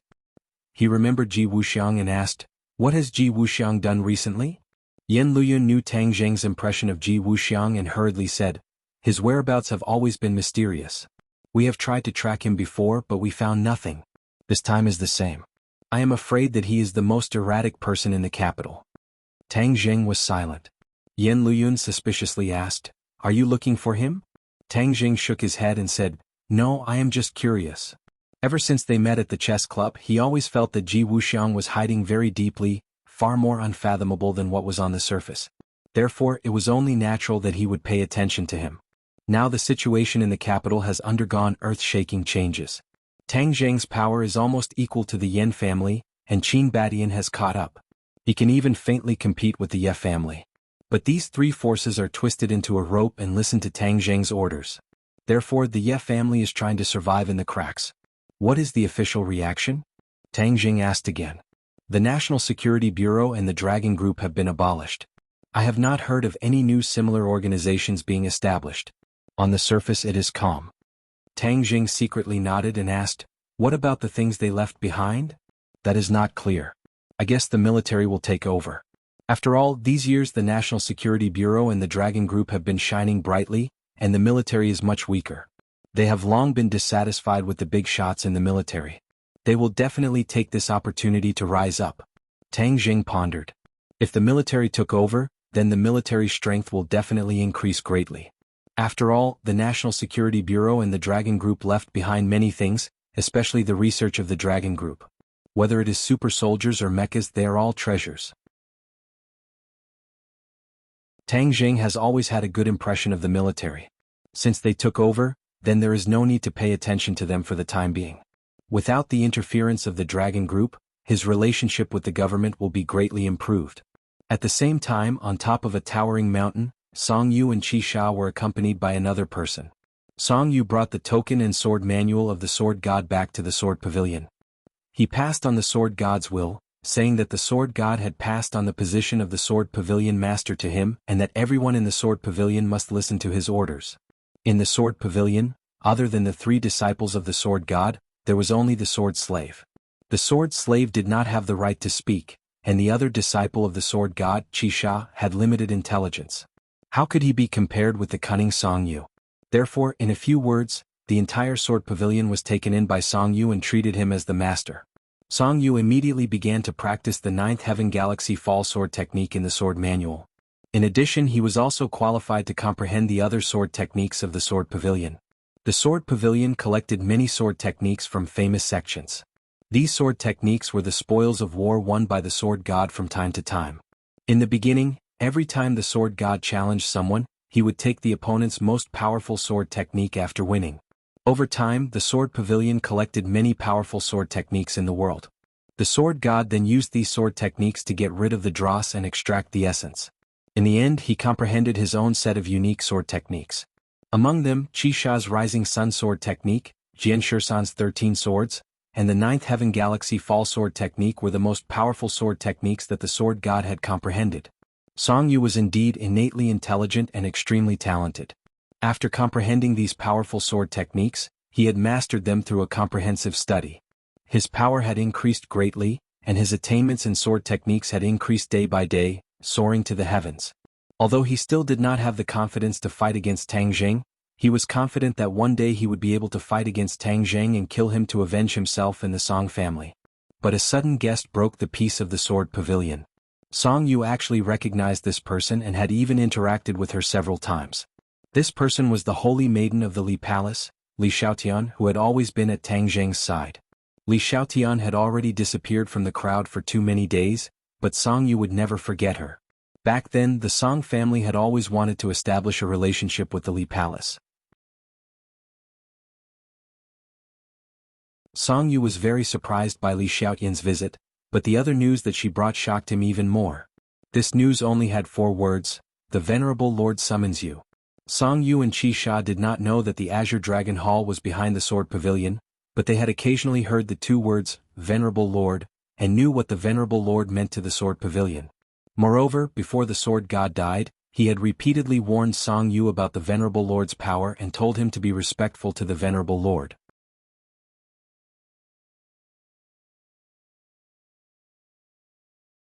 Chapter 864. They looked up to the tall mountain. Song Yu and 7 Kills could not help but have a myriad of thoughts. They had only heard of the Sword God mentioning the Great Lord, but had never seen him in person. Now that they were finally going to see the Great Lord's glory, the two of them could not help but feel a little nervous. What kind of person was able to make the sword god so respectful? It was hard for them to imagine. The sound of splashing water came from the front. In the stream, clear spring water flowed down from the top of the mountain, converging into a small pool. An old man wearing a bamboo hat and a straw raincoat was fishing by the pool. In the clear spring water, they could clearly see that the fishing hook of the old man was straight. However, the fish circled around the hook as if it wanted to swallow the straight iron hook that had no bait at all. Song Yu and 7 Kills saw the scene in the pool and could not help but be shocked. How could a straight hook without bait catch fish? Just as they had this thought, they saw a fish bite the straight hook and fiercely pull the buoy down. The old man revealed a satisfied smile. With a flick of his wrist, the fish drew a beautiful arc in the air and fell into a fish basket. The fish was biting the hook the whole time. As long as it let go, it would immediately fall into the water and regain its freedom in the pool. However, the fish did not let go no matter what, as if the hook was more important than its life. Song Yu and 7 Kills saw this strange scene and were shocked speechless. There was actually such a method of fishing in the world. Li Xiaotian was not surprised. He bowed to the old man and said, "Senior." The old man glanced at the three of them from the corner of his eye and then stared at the pool. With a flick of his wrist, the hook fell into the water. Although the old man did not have much of a reaction, Song Yu and 7 Kills did not dare to be arrogant. They quickly bowed and called him senior. "Let's go." Li Xiaotian clearly knew the old man's temper. He did not want to disturb him and quickly walked to the top of the mountain. The mountain forest was green. On the top of the mountain the wind blew loudly. A black house quietly stood there. There was nothing fancy about this black room, and there was even a kind of majesty that made one's heart beat like a drum that unknowingly overflowed, causing the two of them to be extremely fearful. "Go in." Li Xiaotian pointed at the door of the black room. The two of them looked at each other blankly, then gritted their teeth and walked over. Creak. The door opened and the room was pitch black without a trace of light. Bang. The flames soared into the air and several oil lamps lit up around the house. The light was dim, but it eventually illuminated the house. The furnishings in the room were extremely simple. The walls were bare and there was no extra furniture. There was only a chair placed at the very front of the room. The two of them looked at each other nervously. Although Song Yu was unyielding and arrogant, in this kind of environment, she couldn't help but be frightened. She didn't know what would happen. Clang. The door slammed shut, startling the two of them. Their heartstrings trembled and they almost cried out in alarm. There was no one in the room. The two of them looked around but couldn't find any useful clues. The only thing they could find was the empty chair. The two of them walked forward aimlessly. Suddenly, as if their eyes were playing tricks on them, a person sat on the empty chair without them noticing. It was a man wearing a mask. The two of them trembled. Even with their cultivation, they didn't notice when this person sat on the chair. It was clear that the chair was empty just a second ago. From this, it could be seen that the masked man's cultivation was terrifying. This person must be the Lord. Song Yu was quick-witted and quickly bowed. "Greetings, Lord." Qi Sha was half a beat slower and also bowed, but his actions and reactions were a bit slower than Song Yu's. The Lord's eyes stared straight at the two of them through the mask, like an eagle's eyes, and they felt like little rabbits without any resistance. "When the God of Swords died, you were by his side, right, Song Yu?" The Lord's voice was full of majesty as he asked. "Yes." Song Yu didn't dare to look at the Lord. She lowered her head, afraid that her thoughts would be seen through. What did the God of Swords say? "Master asked me to tell the Lord that the woman in white he was fighting was very powerful, and that the Lord must pay attention to her. In addition, Master also taught me the Sword Pavilion and the Ninth Heaven Milky Way fall swordsmanship, and asked me to lead the Sword Pavilion to become stronger." Song Yu exaggerated and said with great emotion. As soon as he finished speaking, he knelt on the floor with a thud and prostrated himself on the ground. He pressed his head tightly against the floor and emotionally said, "My lord, please avenge Master. Master died so miserably." As he spoke, he choked and sobbed. His emotions had accumulated to the peak, and at this moment they exploded. Although he seemed to be carefree, he was actually very afraid. He was afraid that his actions would be exposed and he was afraid that he would be killed. Now that he saw the Lord, this fear was even stronger. The Lord's eyes seemed to be able to see through people's hearts, and it made him feel terrified. Therefore he choked and sobbed not because of the God of Swords but because of fear. Only his voice could be heard in the room. 7 Kills stood at the side like a puppet, not knowing what to do. The Lord narrowed his eyes and looked at Song Yu, who was lying on the floor, and said, "Get up." The God of Swords did not die in vain. At least he exposed Tang Zheng's strength, and also caused the Empyrean fairy to lose her virginity. Of course he must be avenged, but not now. Thump. Hearing this, 7 Kills also knelt on the floor and kowtowed to the Lord. Thump, thump, thump, he kowtowed again and again as if he was going to break through the floor. He did not cry but said coldly and with a murderous aura, "Lord, please avenge Master. From now on, my life belongs to you." Song Yu glanced at 7 Kills and was infuriated. Damn. Why didn't I realize that 7 Kills was also a good actor? He was acting like me to win the Lord's favor. I can't let him have his way. Song Yu was measuring the heart of a gentleman with the yardstick of a villain. 7 Kills sincerely wanted to avenge the God of Swords, so he kowtowed from the bottom of his heart and was not playing any tricks. The Lord looked at the 2 people kneeling in a row and shouted, "Get up!" The 2 people's hearts trembled. This voice seemed to have a magical power, making them unable to think of resisting. They stood up subconsciously. Crying and wailing, "Where are your manners?" The sobbing stopped abruptly, and the 2 people kept quiet out of fear. Since the God of Swords passed the Pavilion of Swords to you, then your responsibility is to bring the Pavilion of Swords to greater heights, not to act like a girl and cry. As for avenging the God of Swords, it's never too late for a gentleman to take revenge. Moreover, with me here, the God of Swords will definitely be avenged. The Lord scolded. The 2 people were like primary school students being scolded. They lowered their heads and did not even dare to breathe loudly. Song Yu thought that Qi Sha had stolen his limelight, so he hurriedly said, "Yes, Honorable Lord. I will definitely bring glory to Sword Pavilion. I will not disappoint Honorable Master. I will let him rest in peace in heaven." The Lord nodded with relief. "You come from a big family, so you know how to be reasonable. Since the God of Swords passed the Pavilion of Swords to you, it means that he trusts you. You must live up to his expectations." "Yes, Lord." Song Yu's heart warmed. This was equivalent to the Lord acknowledging his position. However, the Lord's next sentence made him feel cold. 7 Kills, you have to assist Song Yu in managing the Pavilion of Swords. Do you understand? "As you command, High Lord," 7 Kills answered firmly. Song Yu's eyelids twitched and he was furious. Wasn't this letting 7 Kills keep him in check? It turned out that the Lord did not completely trust him. However, he could only curse in his heart. He did not dare to show the slightest change in his expression. "Also, you have just taken charge of the Pavilion of Swords, and there are many things that you have to deal with. I am afraid that you are not familiar with them and will encounter trouble, so I sent someone to help you. The 3 of you will work together to strengthen the Pavilion of Swords. Do you understand?" The martial arts sect had fallen apart and no longer existed. Therefore, the Lord gradually placed high hopes on the Pavilion of Swords. He hoped that the Pavilion of Swords could inherit the martial arts sect's position and function. This was his plan. He did not tell the 2 of them yet. However, when Song Yu heard this, his heart sank. The Lord had not only sent 7 Kills to keep him in check, but also sent another person. It would not be so easy for him to completely control the Pavilion of Swords. He gritted his teeth in hatred, but he did not dare to say anything. "Come in." The Lord shouted outside. Although the door was tightly shut, the voice could be heard clearly. The door opened again and a person strode in. Song Yu and Qi Sha glanced back from the corner of their eyes and found that it was Li Xiaotian who came in. What? Did he send her to the Pavilion of Swords? Song Yu was shocked. He had heard of Li Xiaotian's name many times. This person was both intelligent and brave. Moreover, he was sinister and cunning.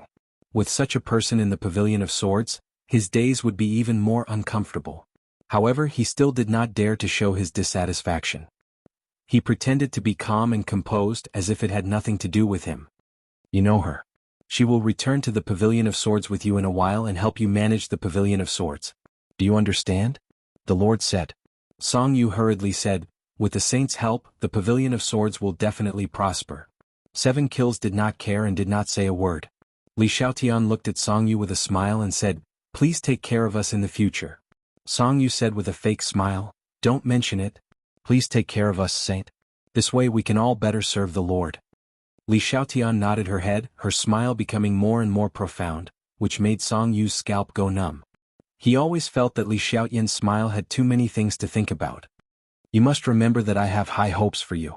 I hope that you will live up to my good intentions," the Lord warned. "Yes," the 3 said in unison. In addition, the Lord changed the topic. I have something for you to do. Song Yu hurriedly said, Please tell us, Lord. We will not hesitate to go through water and tread on fire.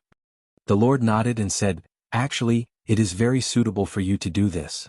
Song Yu's heart trembled and he began to hesitate. What was the most suitable thing for him to do? Could it be something dangerous? If that was the case, he would be pushing himself into a fire pit.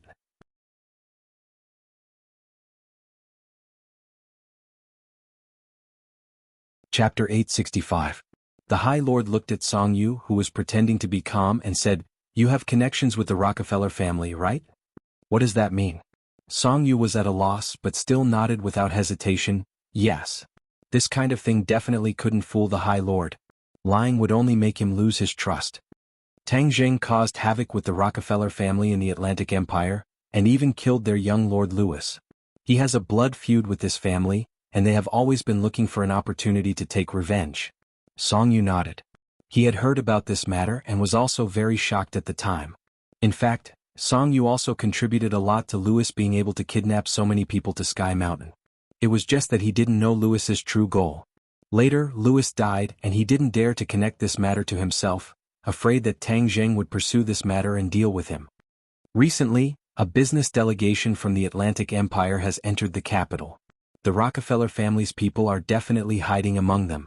They will definitely target Tang Zheng for revenge. Go and contact the Rockefeller family's people and help them. The High Lord ordered. Song Yu's eyes lit up. He thought to himself, Tang Zheng, you've made enemies everywhere. Now it's time for you to be unlucky. The Rockefeller family was a world-class behemoth, even more powerful than the other families.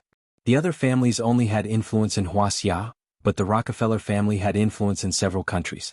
They were on completely different levels. If the Rockefeller family didn't have such a great influence, Song Yu wouldn't have pretended to be polite to Louis and helped him. However, he was still a little worried. If he returned to the capital and was discovered by Tang Zheng, he would definitely be killed. What are you worried about? Seeing him hesitate, the High Lord asked in a deep voice.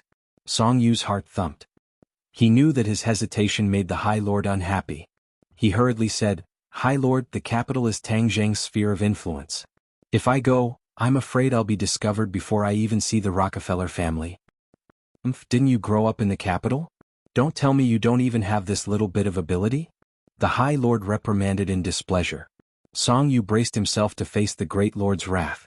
However, for the sake of his own life, even if he was going against the Great Lord, he still wanted to say a few more words. My lord, what I'm saying is, can we secretly add fuel to the fire and blow things up? Even if Tang Zheng escapes, we can make it so that he can't clean up the mess. That way we'll be able to take advantage of the situation. Song Yu suddenly had an idea and said, Oh, do you have an idea?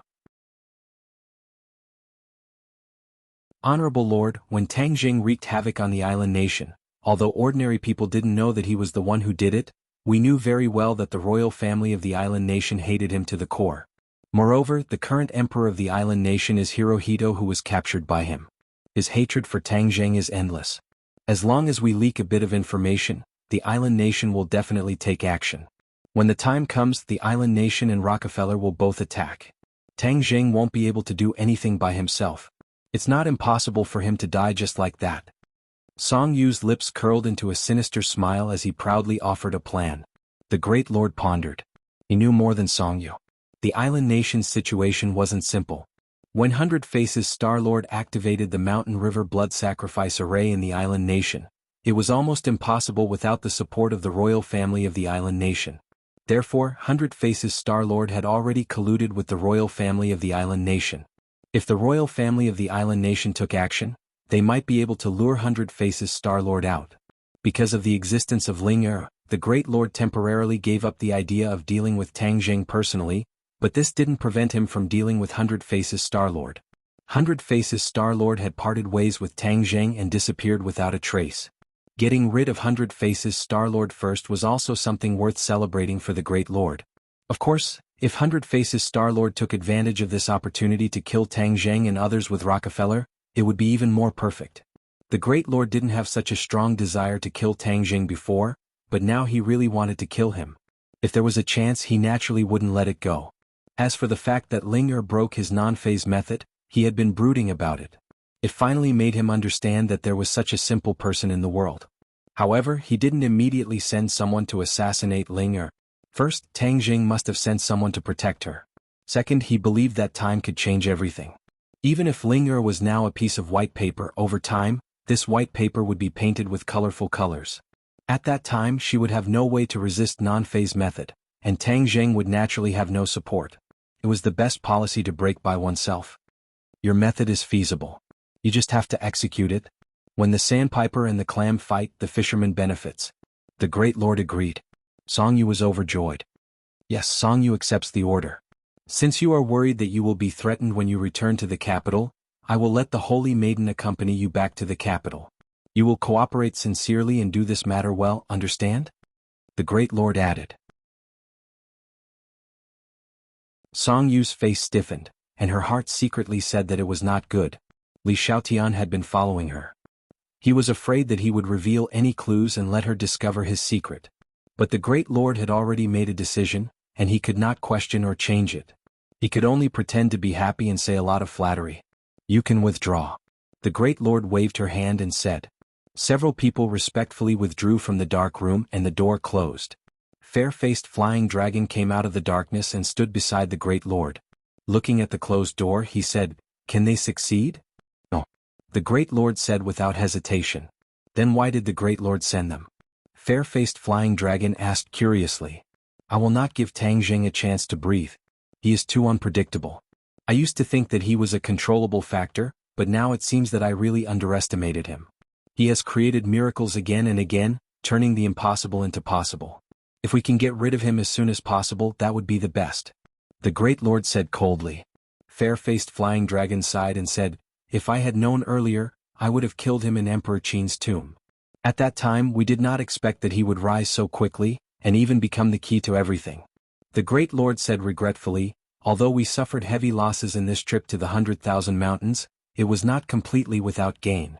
At least, we can be sure that our main enemy from now on is Tang Jing, and not the 100 Change-Star Sovereign." The great lord's attitude towards Tang Jing had completely changed. He really wanted to kill him, but he knew that to kill Tang Jing it would not be easy. "Now that I am heavily injured, I cannot deal with him in a short period of time, but I cannot let him rest. Otherwise, if we give him a chance to breathe and he does something again, we will be even more passive. Do you understand?" the great lord asked. Fair-faced flying dragon suddenly understood. "I understand, but can the two of them do it? Do you want me to lend them a hand?" "No need, you can start cultivating in seclusion. Also, don't look down on Song Yu, that child is not as simple as he looks. Although he pretends to be docile and respectful in front of me, it still reveals many problems. He has not truly submitted to me, and 7 kills is even more loyal. But it is clear that 7 kills is not a match for him, so I will let the Saintess participate and balance Song Yu." If Song Yu heard this, he would definitely be scared to the point of running away. He would not dare to stay in Sword Pavilion, nor would he dare to have the extravagant hope of turning Sword Pavilion into his own force. The great lord is wise. But it is a pity that we cannot completely eliminate Tang Jing. This time he injured the great lord and killed so many of our flying guillotines. He is truly hateful. Fair-faced flying dragon's eyes were filled with killing intent as he spoke hatefully. Lord Yun laughed self-deprecatingly and said, "This time I failed miserably. That little girl shot an arrow through the left side of my chest. If it wasn't for my heart being on the right side, I'm afraid that arrow would have ended my life. As for the flying guillotines, although it is a pity, it did not harm the flying guillotine's foundation." Fair-faced flying dragon faintly sighed. "Yes, the flying guillotine's power is still there. We can still deal with them in the future." During my seclusion, Granny Li went to the northwest. It is not very peaceful there. Elder Angler does not care about worldly affairs, so I will leave the matter of the Azure Dragon Hall to you," the great lord said. "Yes, great lord. During your seclusion, your non-phase method will definitely have a breakthrough and reach the Deshang realm," Fair-faced flying dragon said. "I hope so. I have already practiced the non-phase method to the 5th level, so I can say 5 words. When I practice to the 6th level and master it, I will be able to say 6 words at the same time. At that time, even if Ling Er is here, we may be able to restrain her," the great lord said with some expectation. "It will definitely be possible." Fair-faced flying dragon nodded. Song Yu and the others went down the mountain and met the elder angler. His basket was already full of fish, but he poured all of them into the pond and let them go. Song Yu was puzzled. she whispered to Li Xiaoyan. Saintus, who is this senior? This method of fishing is very novel. Moreover, he catches the fish and then lets them go. What is the point of fishing? It is really strange. Li Xiaotian deeply looked at the elder angler's back as he walked away and said, he is called the elder angler. As for his method of fishing, I am not clear. In this world he is probably the only one who can do this. He comes here almost every day to fish, and when he is done he lets them go. This cycle repeats. Song Yu clicked her tongue in wonder. She said that this senior was really a strange person. She changed the topic and asked, just now, I didn't dare to ask, Great Lord.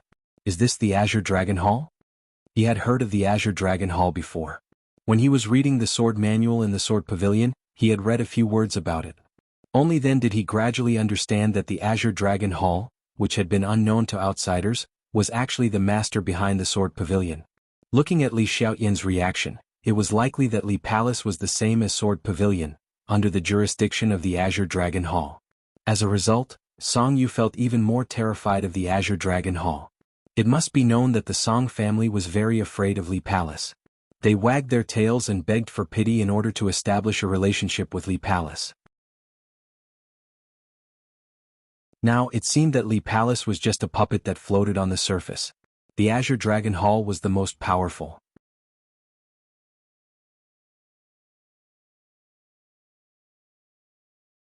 Chapter 866. In the capital, Song Yu and Li Xiaotian arrived together. Revisiting this place, Song Yu's emotions fluctuated as he sighed with emotion. He used to be an all-powerful figure here, but now he was a stray dog and had to sneak in. Li Xiaotian glanced at him from the corner of her eye and said, Song Yu, I saw you practice in the sword pavilion and your swordsmanship has improved greatly. Congratulations. Song Yu smiled bitterly and said, Saintus, you flatter me. How can my mediocre skills be compared to yours? Li Xiaotian smiled charmingly and said, this time, you will be in charge of the matters in the capital. I will only assist you. So if there is any danger, you must protect me. I have admired the successor of the sword pavilion for a long time. Although Song Yu knew that the other party's words were false, he couldn't help but feel a ripple in his heart. The Li Palace Saintess is indeed extraordinary. Her charm is unparalleled. I must be more careful in the future. He secretly thought. The island nation has already sent people to the capital.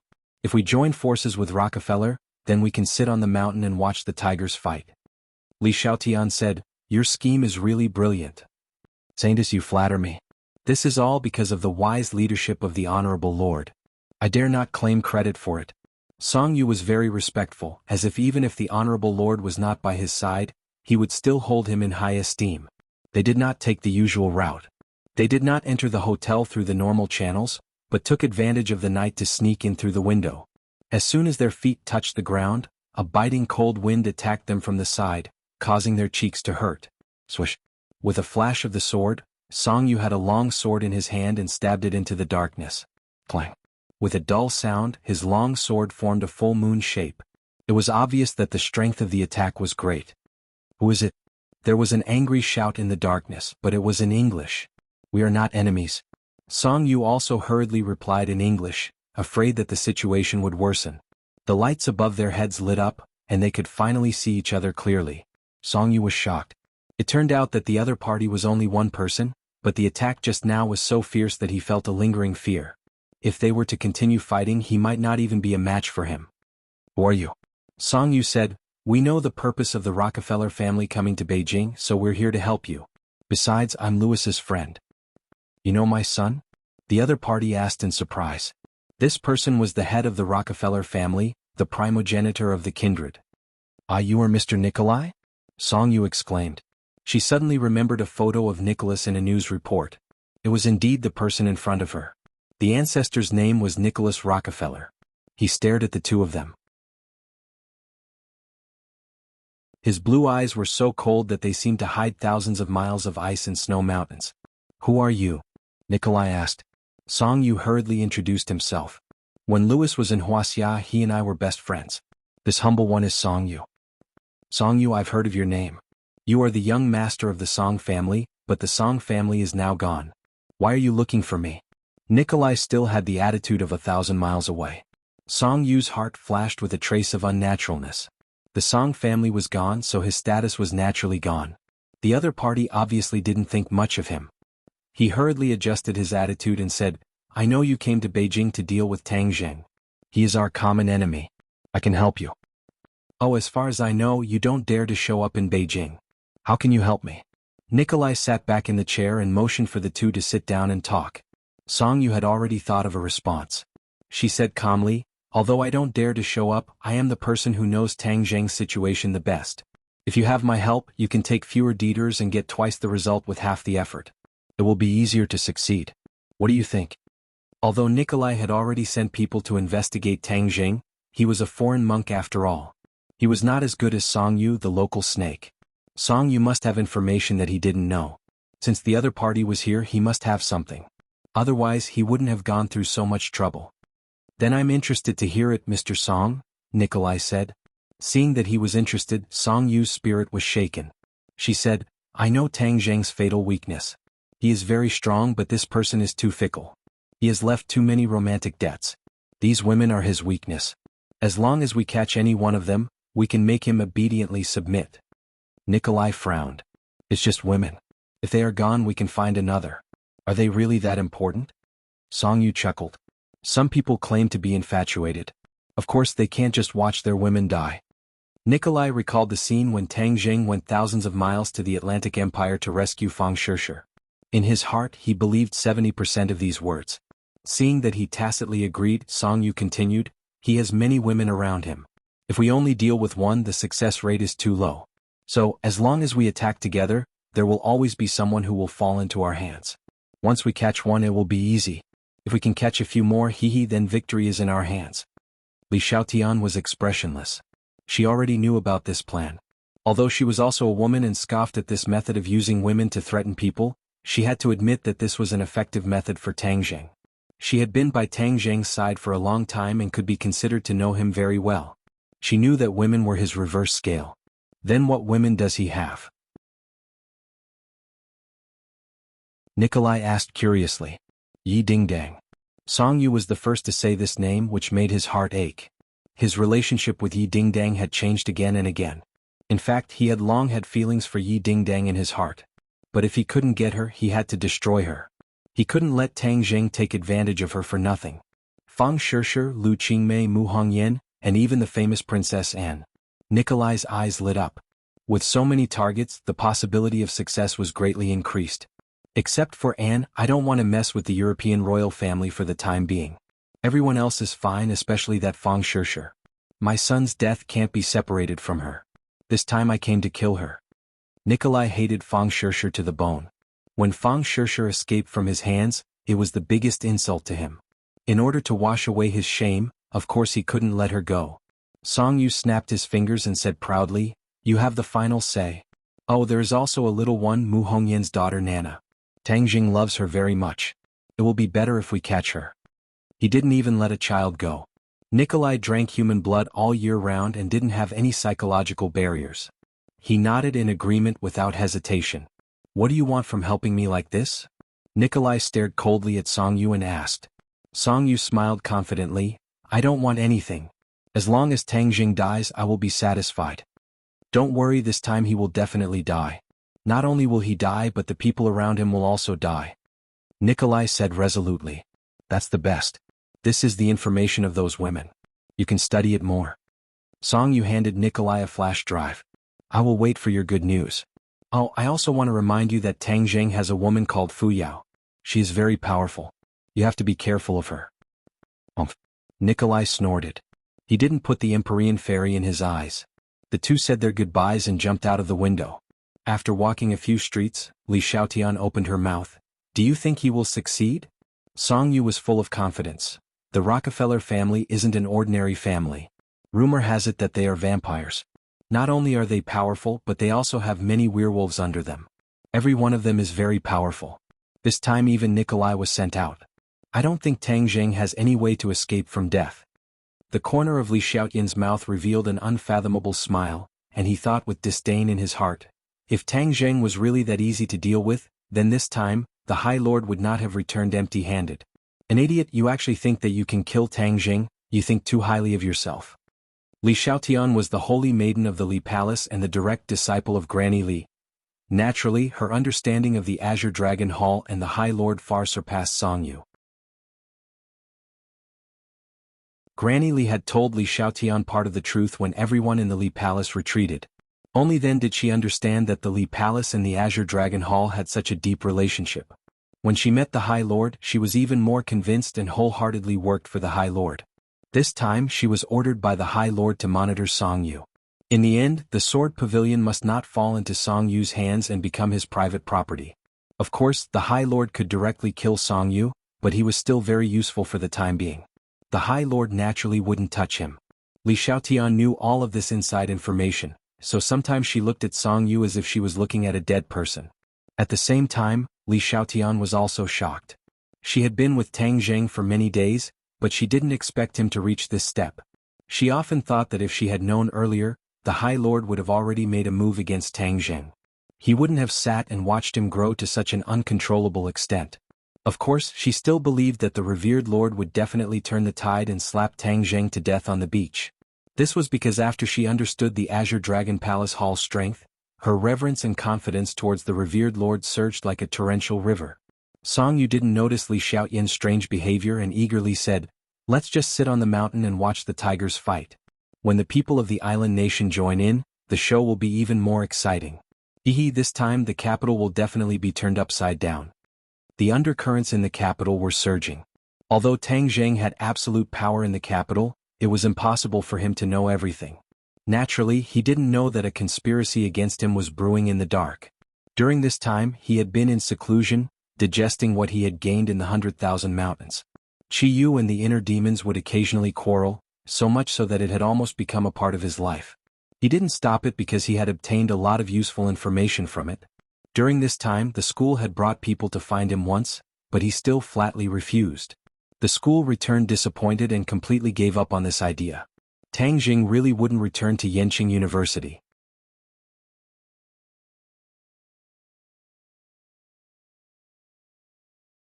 Chapter 867.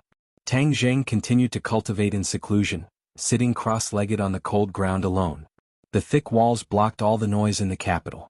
The imperial city was so quiet that one could hear a pin drop. Only the slow breathing of the five-clawed golden dragon could be heard occasionally. Xiao Bai squatted beside him, looking at him with bright eyes. Tang Zheng held a crystal stone in his hand. The crystal stone had already lost its luster, and most of the spiritual energy had been absorbed by it. Tang Zheng felt that there was enough spiritual energy in his meridians. He carefully guided it into the golden core. The golden core shone brightly, illuminating his dantian. Crack! Suddenly, with a crisp sound, the spirit stone broke into pieces and turned into powder, which flowed out from the gaps between his fingers. He took a deep breath. The air in the secret room seemed to have been sucked dry by him, and his muscles and bones made crackling sounds. Boom! A thunderous sound came from his organs. This was the effect of the resonance between the true qi in his body. The true qi surged and involuntarily accelerated in his meridians, like a torrential river. Tang Zheng watched as the golden core expanded from the size of a ping-pong ball to the size of a duck egg, flowing with golden light. 6th grade golden core. No. 7th grade golden core. Tang Zheng found that he had broken through 2 realms in a row. This was not only due to the powerful spiritual energy in the crystal, but also because of this trip to the 100,000 mountains. The harvest this time could be said to be very rich. Moreover, Qi Yu and the inner demons would occasionally bicker and unconsciously reveal some information which benefited him a lot.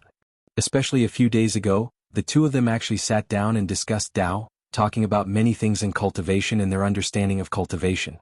These two were super powerhouses, and their understanding of cultivation was naturally not something that ordinary people could have. After listening to them, Tang Zheng was enlightened, so he was able to raise his cultivation by 2 levels with the help of the crystal. A 7th grade golden core was not far from the Yuanying realm. He was full of confidence and could not help but roar. He looked at the crystal powder on the ground and couldn't help but feel regretful. This was a good thing. The King of Sweden had only given him one, and the other was given to Tian Chanzi. He had already given it to Tian Chanzi. He still remembered the scene when Tian Chanzi saw the crystal. He was so surprised that he almost jumped up in joy. Tian Chanzi's cultivation had reached level 9 of Yuanying. He was only 1 step away from the Deshang realm.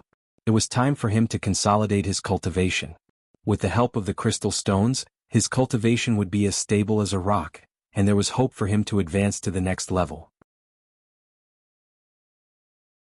This was indeed something that he should be happy about. Tian Chanzi told Tang Zheng that even in the former cultivation world, this kind of crystal stone was extremely rare. Spirit stones were already considered good treasures for cultivation. Only some heads of famous sects had 1 or 2 crystal stones. It was said that the crystal stones were stones from the outside world. They could only be found by chance and not by searching for them.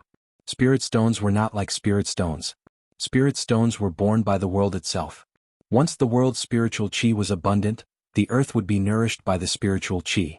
Some stones would gather spiritual qi and over time they would form spirit stones. However, now that the world's spiritual qi was exhausted, there were naturally very few spirit stones. They only found one in ordinary Balance's grave, but it had already been used up by their cultivation. However, Tian Chanzi asserted that once the Tree of Life completely transformed the world's spiritual qi, it would once again produce spirit stones in the future. After Tian Chanzi received the spirit stones, he eagerly went to guide and for a long time, which could be considered as returning the kindness of giving the crystal stones. This behavior made Tang Zheng despise him for a long time. He said that he was greedy for money. Without the crystal stones, he almost forgot about his apprentice.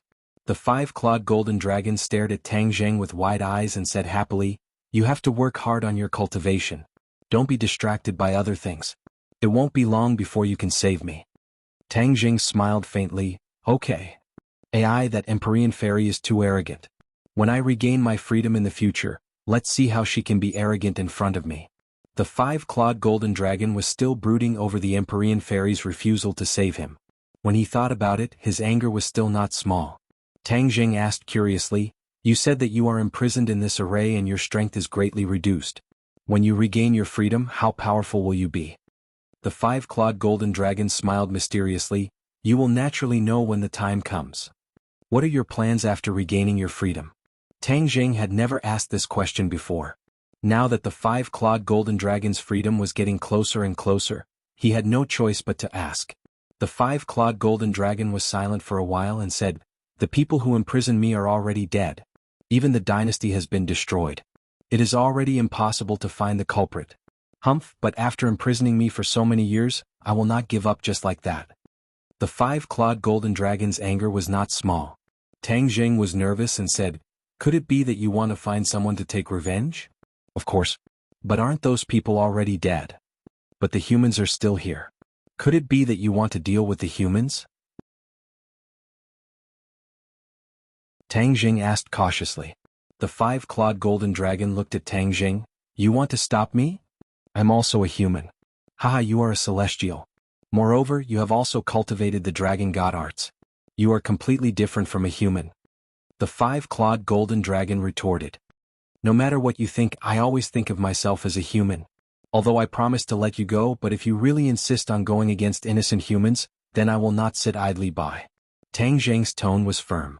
He did not care at all about the 5-clawed golden dragon's raging eyes. The 5-clawed golden dragon's nostrils exhaled a hot breath. Tang Zheng was not afraid. He raised his head and stared at the 5-clawed golden dragon. "Killing innocent people is not the style of your dragon race. If you want to deal with the culprit who imprisoned you, then I will not stop you. But if you want to deal with other innocent people, then I will not sit idly by. If you really do not change your mind, then perhaps you can only stay in this dark place forever." "Impudent! You dare to threaten me?" The 5-clawed golden dragon was furious. He opened his mouth and a gust of wind almost blew Tang Zheng down. "I'm not threatening you. I'm just warning you in advance," Tang Zheng said calmly. Seeing Tang Zheng's firm attitude, the 5-clawed golden dragon angrily turned his head and did not talk to him anymore.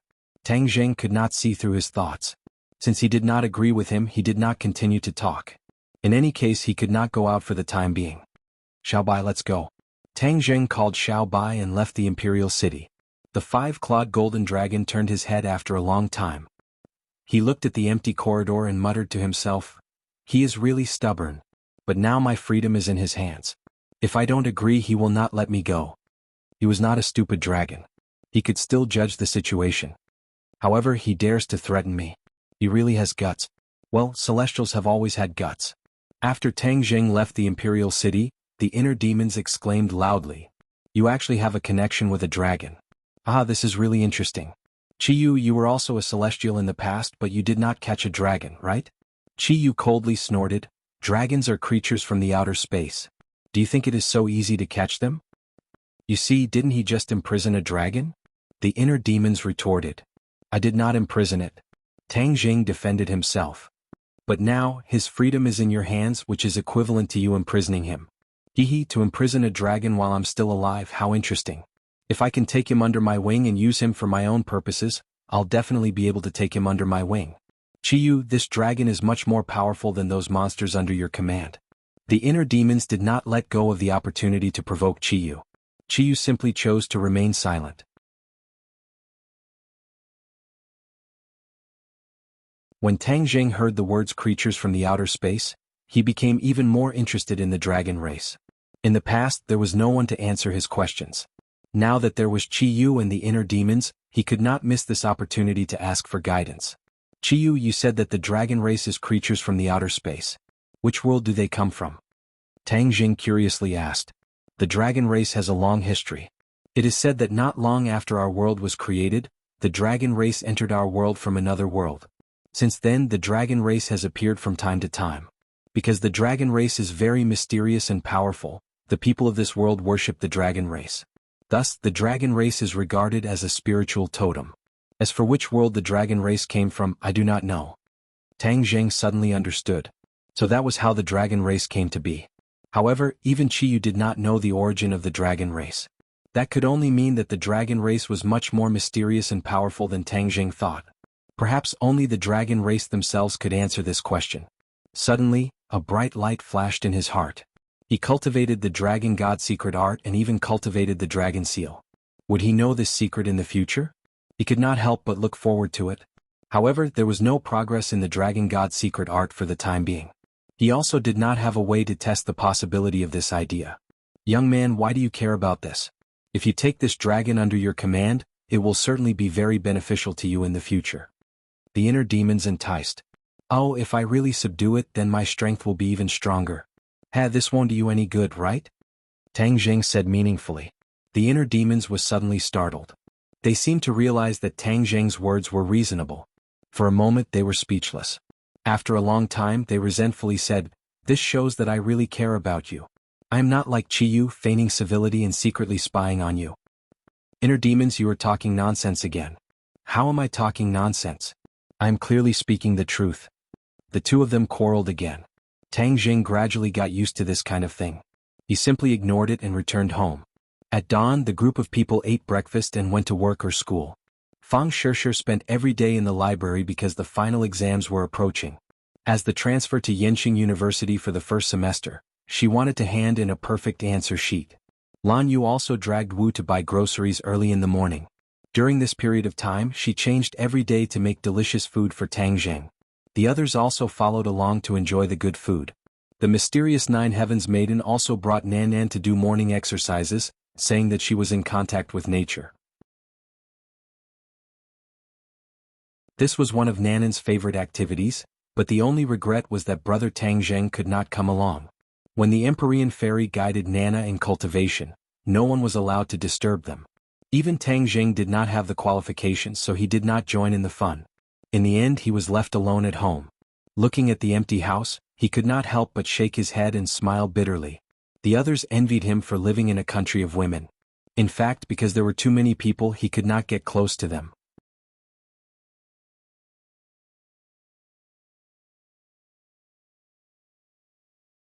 Chapter 868. Fang Shishir had already transferred to another school for some time, and she had become familiar with the students around her. With her natural beauty and gentle personality, she quickly won the hearts of her classmates, and almost became the only focus of attention in the class. This naturally attracted the attention of other boys, but she deliberately kept a distance from them to prevent herself from being involved in gossip. Early in the morning, she walked into the campus alone and headed towards the classroom. Thinking back to when she left the house, she hid in the corner and lightly kissed Tang Jing. Her little heart thumped fiercely and the corner of her mouth couldn't help but ripple with a smile.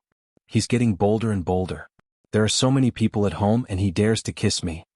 Actually, during this period of time she also wanted to be alone with Tang Jing, but there were too many people at home, and the two of them didn't have the time and space to be intimate. The sun shone around her and her floral dress fluttered in the wind. She was like a butterfly bathed in the sun and was especially charming. Many men passing by saw her and their eyes were fixed on her. Some even directly bumped into the trunk of a tree, causing the others to burst into laughter. Suddenly, there was a scream in front of her, and a large group of students crazily rushed over. She jumped in fright. What happened? The students brushed past her and some of them bumped into her, causing her to stagger and almost fall. She tiptoed and stretched her neck to look in that direction, but she couldn't see anything. Something must have happened. Could it be a criminal? Nowadays, school violence was happening from time to time. As a person with a sense of justice and with outstanding skills, how could she sit back and do nothing? So she went against the flow and quickly rushed over. When the others saw this, someone kindly reminded her, "Student, quickly go, there's murder over there." Murder? Fang Shishir was shocked and wanted to stop the crime even more. She shouted, make way, make way." She rushed over. Suddenly, a few people who looked like international students ran in front of her. She didn't care and was about to brush past them. Suddenly, a few large hands reached out from different directions, directly grabbing her vital parts. It happened so suddenly that she was completely unprepared. Suddenly, when those large hands touched her body, a ray of light rippled out from her body. Bang bang bang, with a series of muffled sounds, those people were all bounced back by a huge force. Fang Shishir reacted as if she had just woken up from a dream. With a tap of her toes, she slid back a distance away from him and stared straight at him. "Who are you?" These people all had Western faces. They were tall and strong and had an extraordinary aura. They were definitely not ordinary international students. "Come with us and you'll suffer less," one of them said in stiff Huaxia language. "You want me to leave without saying anything? No way." Fang Shishir scolded, but she was still a little scared. If it wasn't for the golden jade purple robe protecting her, she would have been killed by these people. Then she wouldn't have had the chance to fight back. These people obviously did not expect that the plan they had planned for a long time would fail. Immediately they became even angrier and roared, "Since you refuse a toast only to be forced to drink a forfeit, then don't blame us for being impolite." Several people attacked together. Their huge arms were full of blue veins showing their terrifying strength. Fang Shishir's slender hand gently pointed out, but there was the sound of wind and thunder. The two sides' attacks were completely different. One was fierce and overbearing, while the other was graceful and agile. Bang bang bang. In the blink of an eye, the two sides exchanged several moves. Fang Shishir was shocked. These people were definitely not ordinary martial artists. That strange and incomparable strength and the gradually exposed ferocious and terrifying aura gave her a feeling of déjà vu werewolves. A light flashed in her mind. She finally remembered and blurted out. Hearing these two words, the other party was surprised. "You saw through us so quickly. Then we won't hide anymore." Roar roar roar. Several deafening roars sounded. These people transformed. Lush hair grew out of their pores. In the blink of an eye they became tall and ferocious werewolves. Pairs of blue eyes stared at Fang Shishir. They had a bestial impulse to choose a person to devour. "Ah, monsters, murder!" The people around were frightened and screamed. They fled in all directions looking at this scene in horror. Some people were so scared that they fell to the ground. They didn't have the strength to escape. Fang Shishir shouted at the people around her, "Run!" But there were still a few girls lying on the ground, unable to move. They were like a pear blossom in the rain, like a pool of mud. Fang Shishir sighed. Her figure flashed, grabbed the collars of several people and threw them into the distance. She didn't want these people to have any accidents because of her. She couldn't bear it. At the moment she moved, the werewolves also moved. They roared with their bestial instincts and attacked Fang Shishir with their sharp claws. Fang Shishir had just thrown her classmates out when she felt a biting cold wind behind her. With a thought, the belt on her body released a rainbow light and flew up. Rainbow silk. This was the first time she used the rainbow silk in a real battle, but she had practiced it many times and was already used to it. With a flash of light, the soft rainbow silk danced and wrapped around a werewolf, lifting his body up. Puff puff puff. Flowers of blood immediately bloomed on the werewolf's body. He was cut open by his companion, whose sharp claws killed him immediately.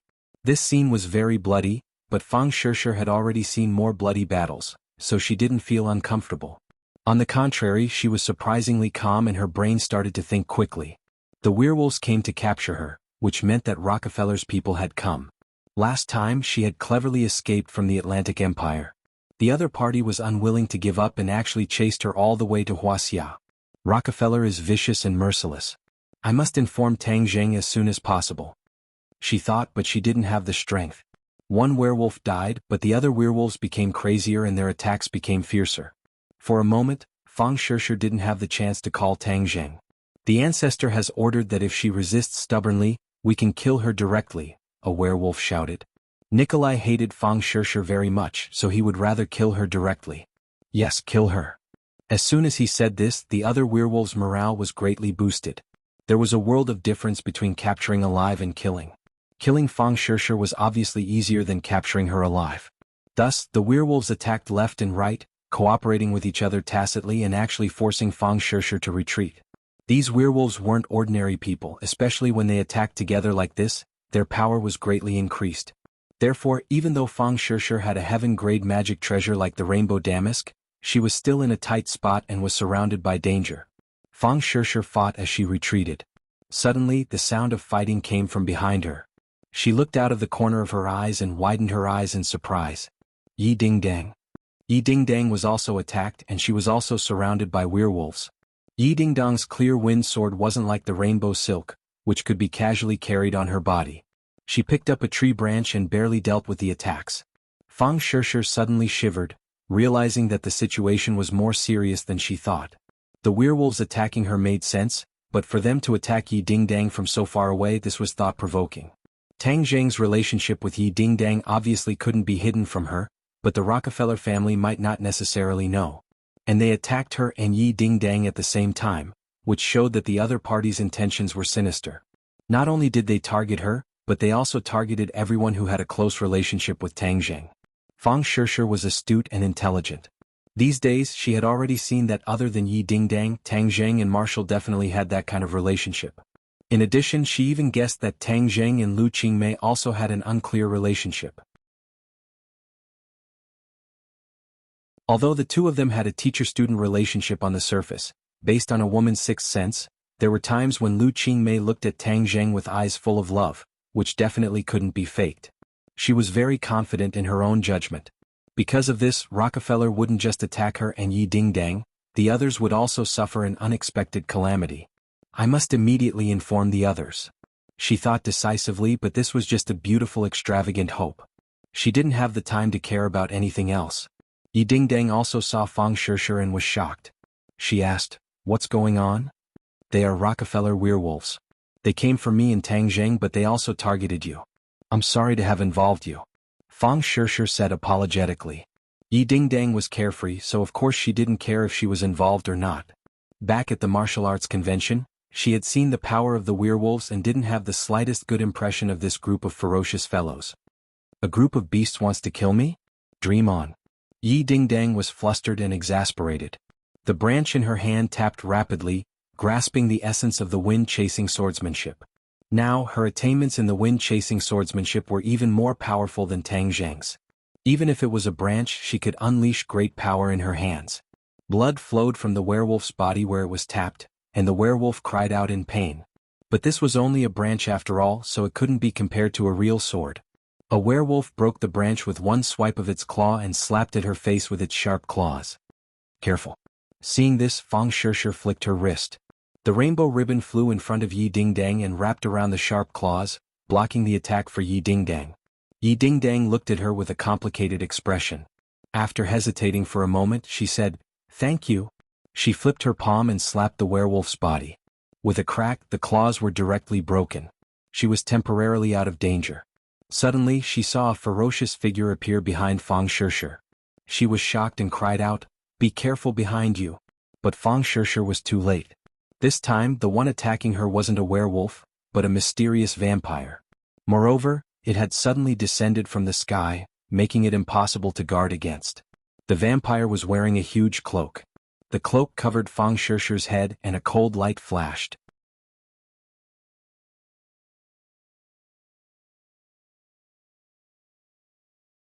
Chapter 869. Seeing Fang Shishir fly out in a bloody mess, Yi Ding Dang screamed in fright, "Fang Shishir, are you all right?" There were several deep wounds on Fang Shishir's face, almost to the point where her bones could be seen. It was unknown if she was still alive. Yi Dingdong's eyes widened as anger surged within her. Fang Shishir had sacrificed so much to save her. These werewolves really deserved to die. She roared angrily and charged towards a werewolf without any regard for her own safety. The werewolf's sharp claws tore through her sleeves, leaving a shallow scratch mark on her white arm that was bleeding profusely. She gritted her teeth and endured the pain. Using her hand like a sword chi burst forth, and with a piu chi sound, it pierced through the werewolf's heart. She suddenly pulled back and pulled the heart out. The werewolf cried out miserably and fell to the ground. She suddenly turned around and stared at another werewolf. The werewolf subconsciously took a step back when her gaze swept over him. What are you standing there for? She's only one person. Are you afraid of her? The vampire flew back and scolded in a stern voice. This vampire was clearly the leader of this group. With a single order, the werewolves fiercely charged forward once again. Whoosh! Yi Dingdang suddenly discovered that there was another person beside her. Fang Shishir. She was pleasantly surprised to find that she was fine. Even the wounds on her face were gone. Her skin was as smooth as before, with only a few streaks of blood left. You. She clearly saw Fang Shishir's skin and flesh split open. How could she be fine in the blink of an eye? This healing speed was too shocking. We'll talk about it later. Fang Shishir knew that this was because she had gained some vampire abilities, such as self-healing. She couldn't help but be glad that she had profited from this disaster. Yi Dingdang knew that now wasn't the time to get to the bottom of things. She nodded and said, "Then let's fight our way out together." Two delicate voices sounded and two moving figures attacked the enemy. In the blink of an eye, the two sides were fighting again. All of a sudden, the werewolves exploded with blood and collapsed to the ground. Everyone was shocked by this scene and turned their heads to look, only to find a few people standing beside the werewolf's corpse. They had no idea when these people had arrived. When Yi Dingdang saw them, she was pleasantly surprised. "It's you guys?" These people were actually Tang Zheng's three roommates, Sinosaurus, Zhou Yin and Wang Shiji. Tang Zheng had already taught them the god-killing tactics, and had also given them Peiyuan Dan to wash their marrow and change their physique. They had been cultivating for some time now and had made some small achievements, especially Sinosaurus, who had the mountain-shattering meteor hammer and was the strongest of the three. They rushed over when they heard the fighting and happened to see a group of werewolves attacking Yi Dingdang and Fang Shishir. How could they sit by and do nothing? Thus they launched a silent sneak attack and killed 3 werewolves in one go. Their morale was greatly boosted and they said passionately, "Don't worry with us here, no one can hurt you." Yi Dingdang never thought that even Tang Zheng's 3 roommates would become cultivators with extraordinary strength. However, at this moment she was somewhat glad. Without these 3 people, her and Fang Shishir's situation would be even worse. The vampires were extremely anxious when they saw that the other party had come to help. This was a university campus, and their movements were so loud that the police would probably arrive soon. At that time, it would be even more difficult to catch these 2 people. Speak of the devil. The sound of sirens came from afar and police cars rushed over from all directions. This was Yenqing University, Huaxia's top university. With such a terrible case happening, the police naturally couldn't ignore it. Even the special police team came, armed with live ammunition, and quickly surrounded them. Seeing this, the vampires glared at their 2 targets and roared, "Retreat!" They turned around and flew into the sky. "Stay here." Fang Shishir was unable to restrain her anger. She roared and waved her arm. The rainbow ribbon expanded and wrapped around the vampires.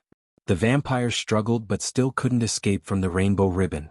When the other werewolves saw this, they didn't have time to help and fled in all directions. "Stop!" Sinosaurus also roared. With a flash of light in his hand, the moon-shattering meteor hammer flew out and hit a werewolf. The werewolf's head was directly smashed into his body, and he staggered to the ground and died. Bang bang bang, a series of intense gunshots rang out, and the other werewolves also fell to the ground.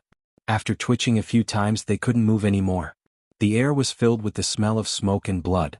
This area was completely under martial law, and the police with live ammunition stopped the onlookers who wanted to watch the show.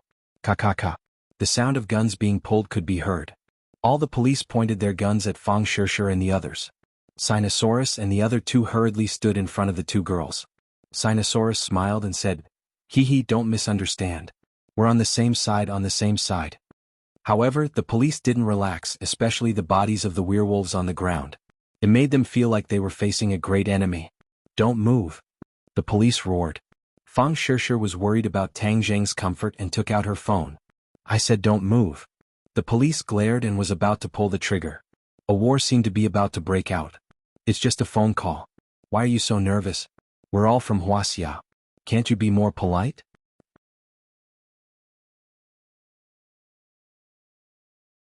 Zhou Yin also stood up. Just make the call. I'll see who dares to shoot. The policemen looked at each other in dismay. In the end, they still let Fang Shishir make the call. Hey Tang Zheng, something happened. Rockefeller's people attacked me and Yi Dingdang. They tried to take us away. Yes, we're fine now. I suspect that not only are they going to attack us, they're also going to harm the rest of the family. When Tang Zheng heard this, he was already furious. He comforted Fang Shishir with a few words. Since the police had interfered, it would be safer to stay with the police for the time being. Then he began to call the others. Lu Qingmei and Mu Hongyan were on their way to work. He called for a long time but no one answered. He thought to himself that something was wrong and rushed out of the villa, chasing after them on the road to work. During this time he dialed Wu's number again, but he heard some noise on the other side as if there was an intense battle. We were attacked. It was a werewolf. Wu Yun said calmly. Are you all right? Tang Zheng's head tightened. Fang Shishir guessed right. This time, Rockefeller was actually targeting everyone around him. It seemed that they were planning something big. We're fine. It's just a few werewolves. Master's wife and I can take care of them. Wu said lightly. This is Rockefeller's people coming to take revenge on me. Be careful.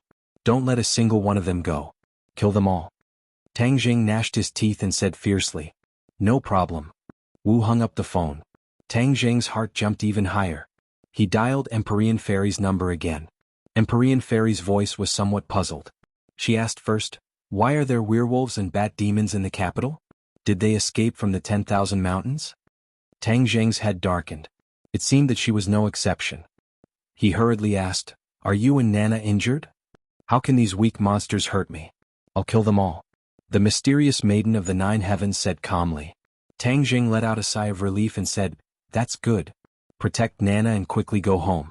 Now that someone has come to find trouble with me, the people around me have all been attacked. Empyrean Fairy made an O sound and said, it seems that they didn't escape from the 10,000 mountains. Then where did they come from? Atlantic Empire, Rockefeller family. Never heard of it. Empyrean Fairy did not care at all. Relax. Nana is my disciple. How could I let her get hurt? We still have to continue our morning exercise. Let's not talk about it. Tang Zheng smiled bitterly. Only the Empyrean Fairy was so skilled and daring. She did not put these things in her eyes at all. After such a thing happened, she still had to continue her morning exercise. Tang Zheng was burning with anxiety. Now only Lu Qingmei and Mu Hongyan's safety was uncertain. But these two people were the ones he was most worried about because they were the weakest. Nothing must happen to them.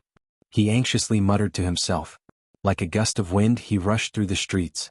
Lu Qingmei and Mu Hongyan drove to the company together as usual. Since joining the company, Lu Qingmei learned a lot from Mu Hongyan. She was gradually subdued by Mu Hongyan's charm. This single mother's business talent was amazing. She felt ashamed of her inferiority. Because of this, she had been humbly learning by Mu Hongyan's side. She improved very quickly. Lu Qingmei drove the car and chatted casually with Mu Hongyan. Suddenly there was a loud bang. The roof of the car caved in, as if something heavy had fallen on top of the car. Both of them were shocked, thinking that it was something that fell from a high altitude. Lu Qingmei reacted quickly and stepped on the brakes to stop the car. Rip. The sound of fabric tearing came from above. A ray of sunlight shone in from the car. The two of them quickly looked up and found that the roof of the car had been torn open, revealing a huge hole. A ferocious wolf head came into view. Brr. The werewolf roared. A stinky wind blew in their faces, blowing their hair. Mu Hongyan let out a shriek, terrified. Lu Qingmei was also shocked, but she immediately realized that something was wrong. She pointed at the werewolf and the dragon-trapping rope flew out and tied the werewolf up. Bang! The werewolf fell off the roof of the car while Lu Qingmei shouted, Sister Mu, sit tight. She suddenly started the car and rushed out like an arrow leaving the bow. Suddenly, the car's momentum came to an abrupt stop. Then it rose into the air. The two of them saw a huge werewolf stop the car and lift it up with both hands. Get out of the car. Lu Qingmei reacted quickly. She grabbed Mu Hongyan, kicked open the car door and jumped out. The two of them rolled on the ground and stood up. Only then did they see that they were surrounded by more than 10 werewolves. Mu Hongyan also gradually calmed down. Although her breathing was still rapid, she did not shout. "What should we do?" Mu Hongyan asked. "Sister Mu, I'll hold them back. You leave quickly," Lu Qingmei said without thinking. "They have so many people. If I leave, what will you do?"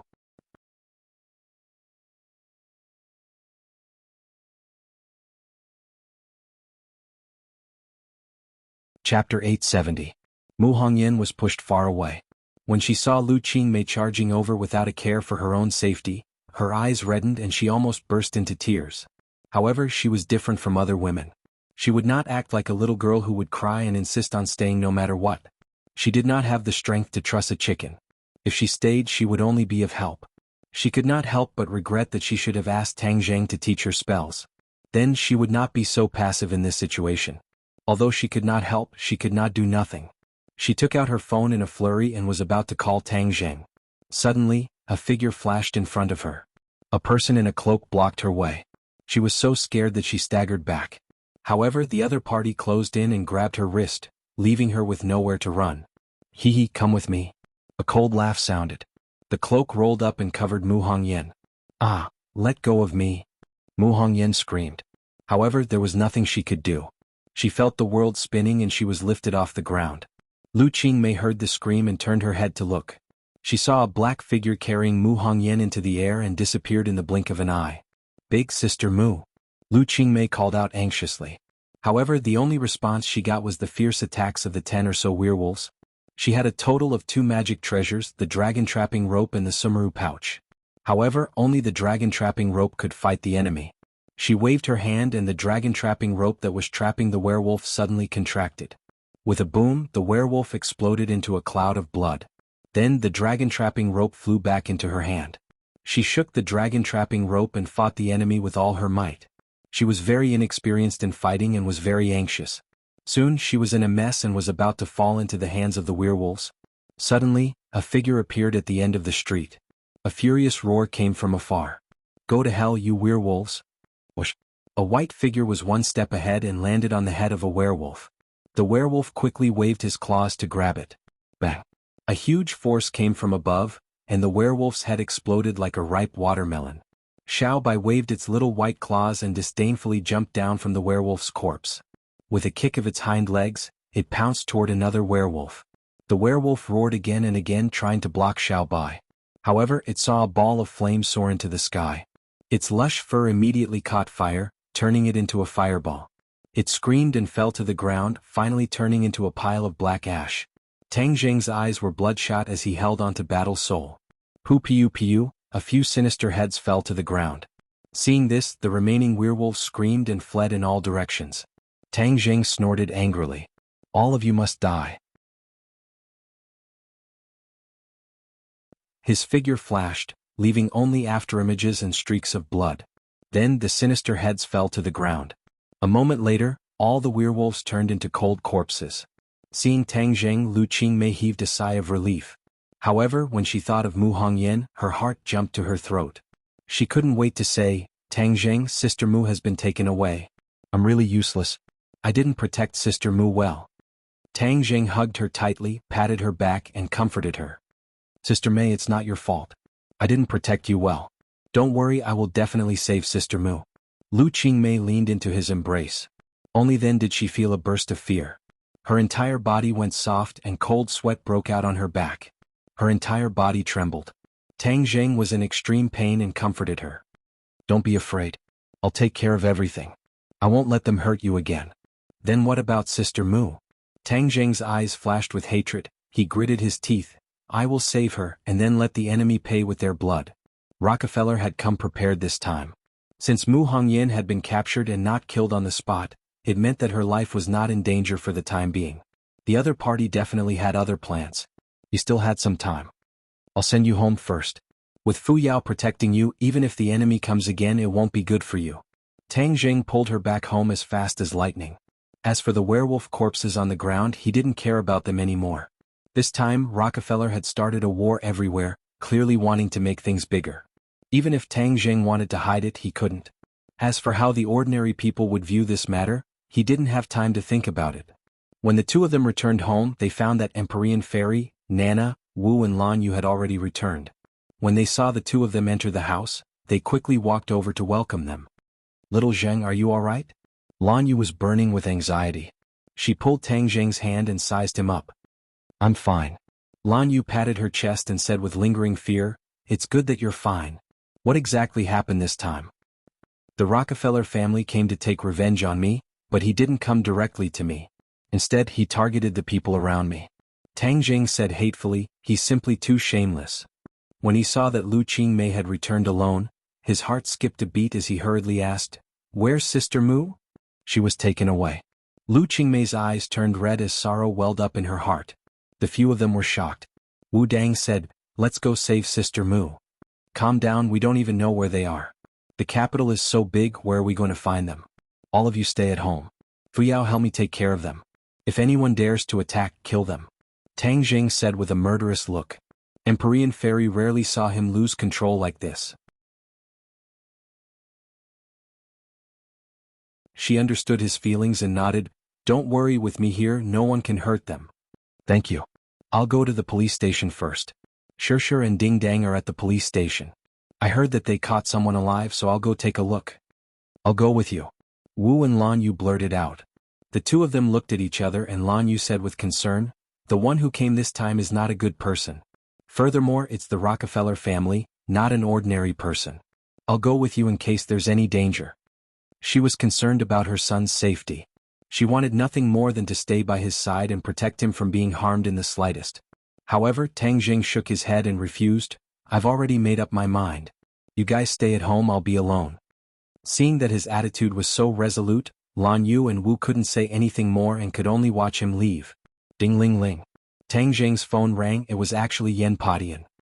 He went straight to the point and asked, "Tang Jing, how are you?" "I'm fine. Sister Mu was taken away by them." "Mu Hongyan? Rockefeller's people are so daring, they actually came to the capital of Huaxia to capture people." Yen Padian said in a flustered and exasperated manner. "Elder Yen, use all of our strength and dig 3 feet into the ground to find them. I want to save Sister Mu unscathed." Tang Jing's voice was close to a low growl, showing the anxiety and anger in his heart. Yen Padian felt the same way and said, "Don't worry, the Yen family is not to be trifled with. They came to the capital under the guise of the heavens and did so many things, so they will definitely leave behind some clues that can be traced. I will definitely be able to find them." "Alright then, let's keep in touch.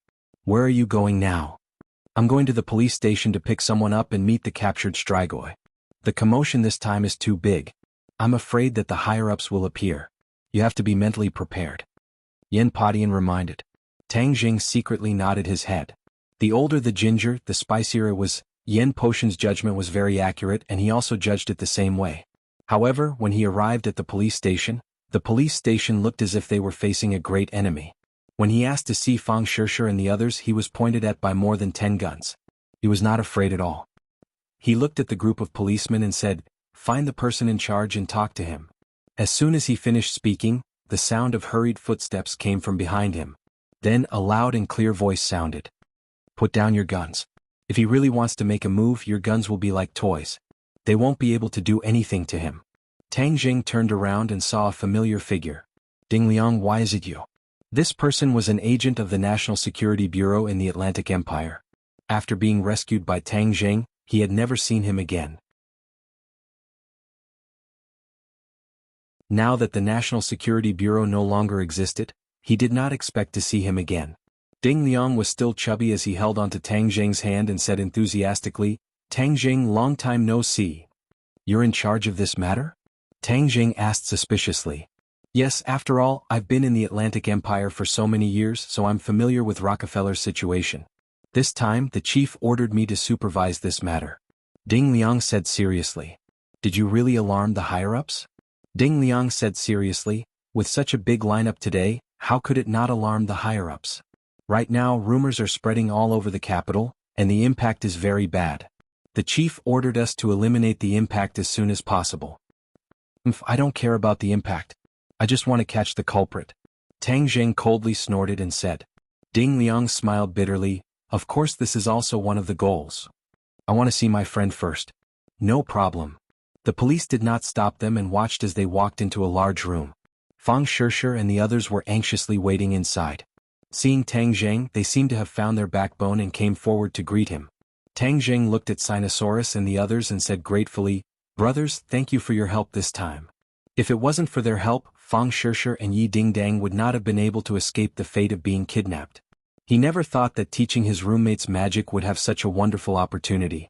This was really a case of every sip and peck, everything was predestined by karma. "Old three, don't be so polite with us. This is what we should do. Right, let's get down to business first. What is going on this time?" Tang Jing did not want them to get too involved and said, "You don't have to worry about what happens next. The other party came with bad intentions, so I will take care of it." Sinosaurus said angrily, "Old three, don't tell me you don't treat us as brothers because you don't go to school anymore? How could that be? Since we're brothers, then of course we'll go through thick and thin together. No matter who it is, if they dare to touch us brothers, I'll use the mountain-shattering meteor hammer to smash their head back into their stomach," Sinosaurus said aggressively.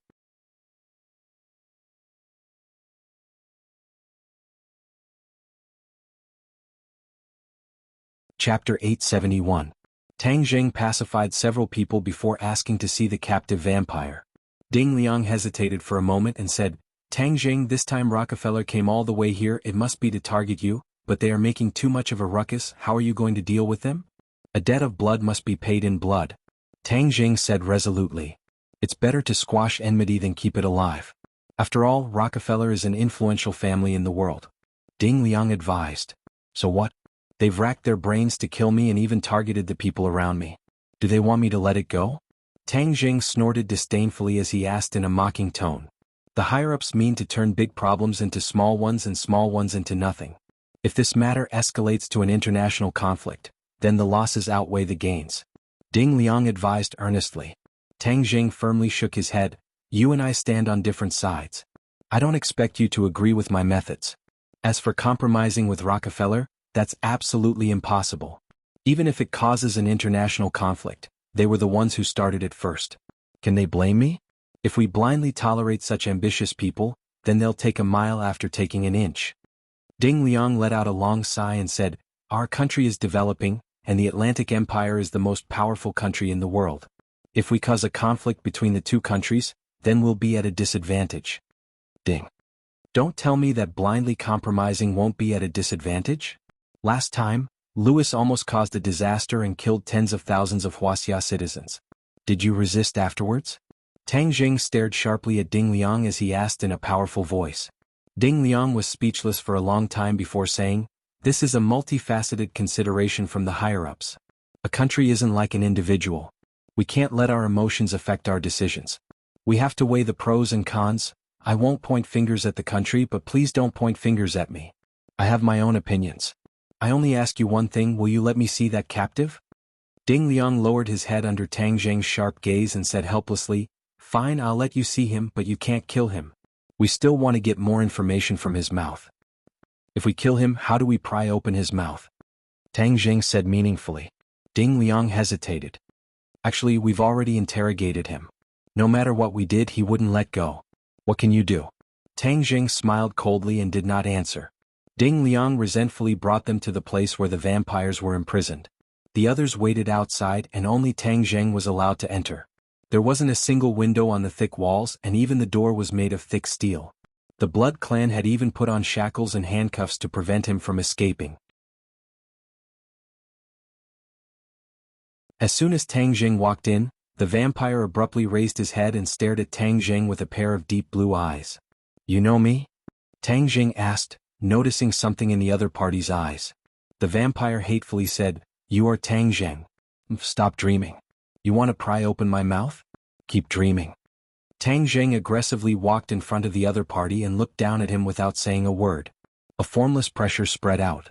The vampire's expression changed slightly as he felt it was difficult to breathe. That powerful aura enveloped him, causing him to feel an indescribable fear. Tang Jing coldly smiled. "I know you are loyal and devoted to the Rockefeller family, so I don't have any extravagant hopes of prying open your mouth."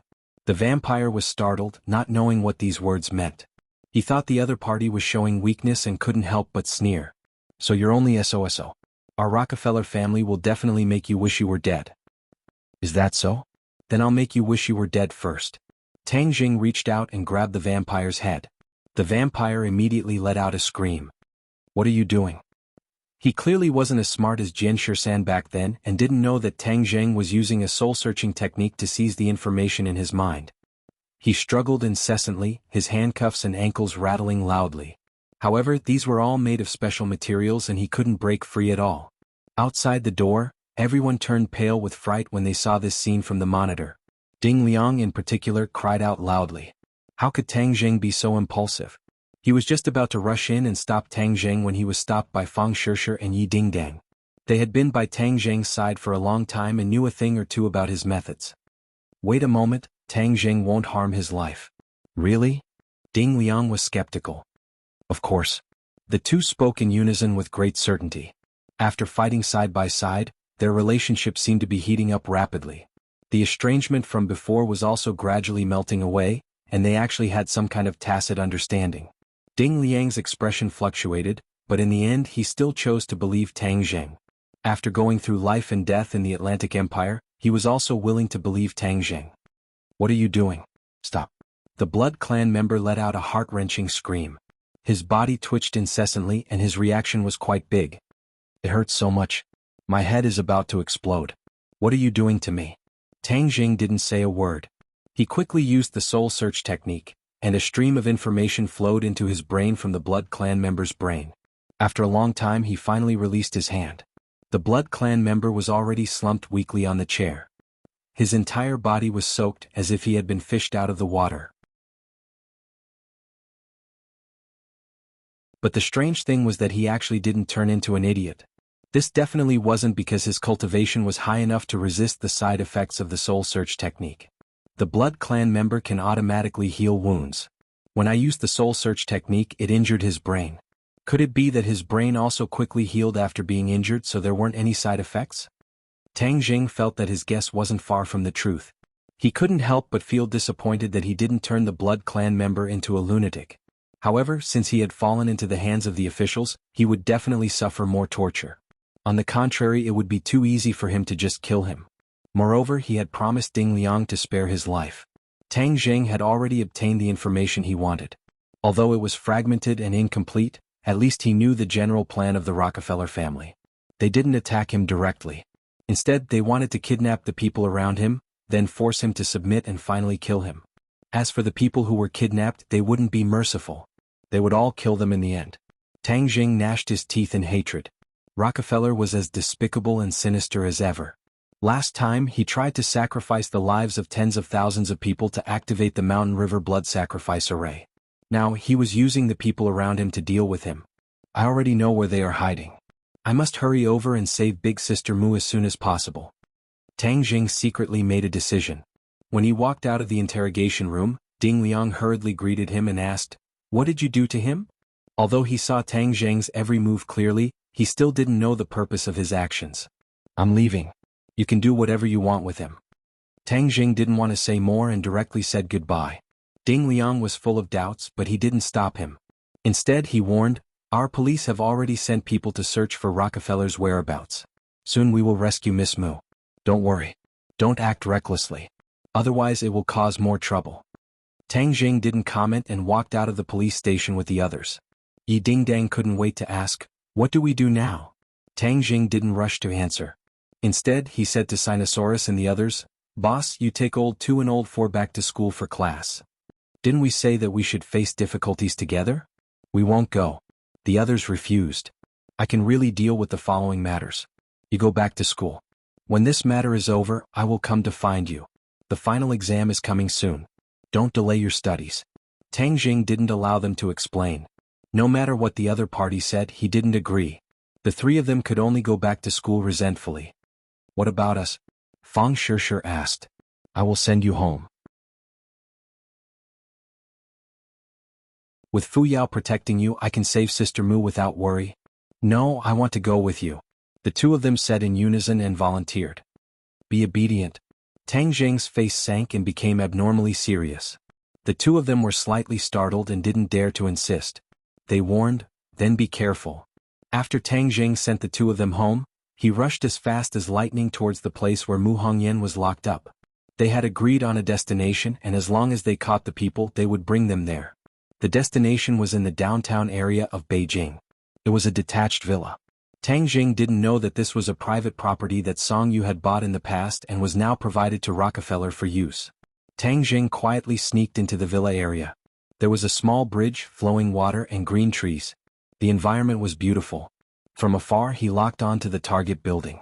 He didn't dare to alert the enemy and sneaked in without making a sound. He easily climbed in through the window of the villa. Suddenly, his pupils shrank as he saw a person sitting in the living room. The other party saw him barging in and raised his head to look at him without panic or dissatisfaction. There was no surprise at all. Instead, there was a mischievous smile. He was very familiar with this face. Ancestor Nicholas. Tang Zheng was as if he was facing a great enemy. His body tensed up and he was ready to attack. He shouted, "It's you. You're here too." Nicholas looked at him with a smile that wasn't a smile and said, "I have been waiting for you for a long time. I know you must have a way to find this place." "Heng, since you know I have a way to find this place, why don't you run? Are you waiting for me to kill you?" Tang Jing angrily said. "You can't kill me." So confident. Tang Jing wasn't a match for Nicholas last time. But now that his strength had increased by a large amount, he was confident that he could defeat the other party. "Of course, because I have the person you want in my hands. If you kill me, then he will die without a doubt." "Shameless, she is innocent. If you have anything, then come at me. What does it matter if you implicate the innocent?" Tang Jing hatefully said. "If you want to blame someone, then blame yourself. This is all your fault. Now you have two choices. 1. Kill yourself and then I will let that woman go. 2. Stubbornly resist. She will die in front of you first and then you will also die. Choose." Tang Jing disdainfully said, "What if I don't choose?" "You don't have a third choice." Nicholas was full of confidence. "That's not necessarily true." Tang Jing decided to capture the king first. Only by controlling Nicholas would Mu Hongyan have a chance of survival. Thus he attacked Nicholas as fast as lightning. With a flash of sword light, the War Soul Sword pierced towards his body. Nicholas did not resist, and the War Soul Sword easily passed through his body. You're tuning in to the Dreamy Chapters YouTube channel. We're so grateful for your support, and don't forget to subscribe to join us on this incredible journey through captivating stories. Your generosity through donations truly makes a world of difference, as it's the primary source of revenue that allows me to expand and enhance this channel for you. Thank you from the bottom of my heart for being a part of this adventure.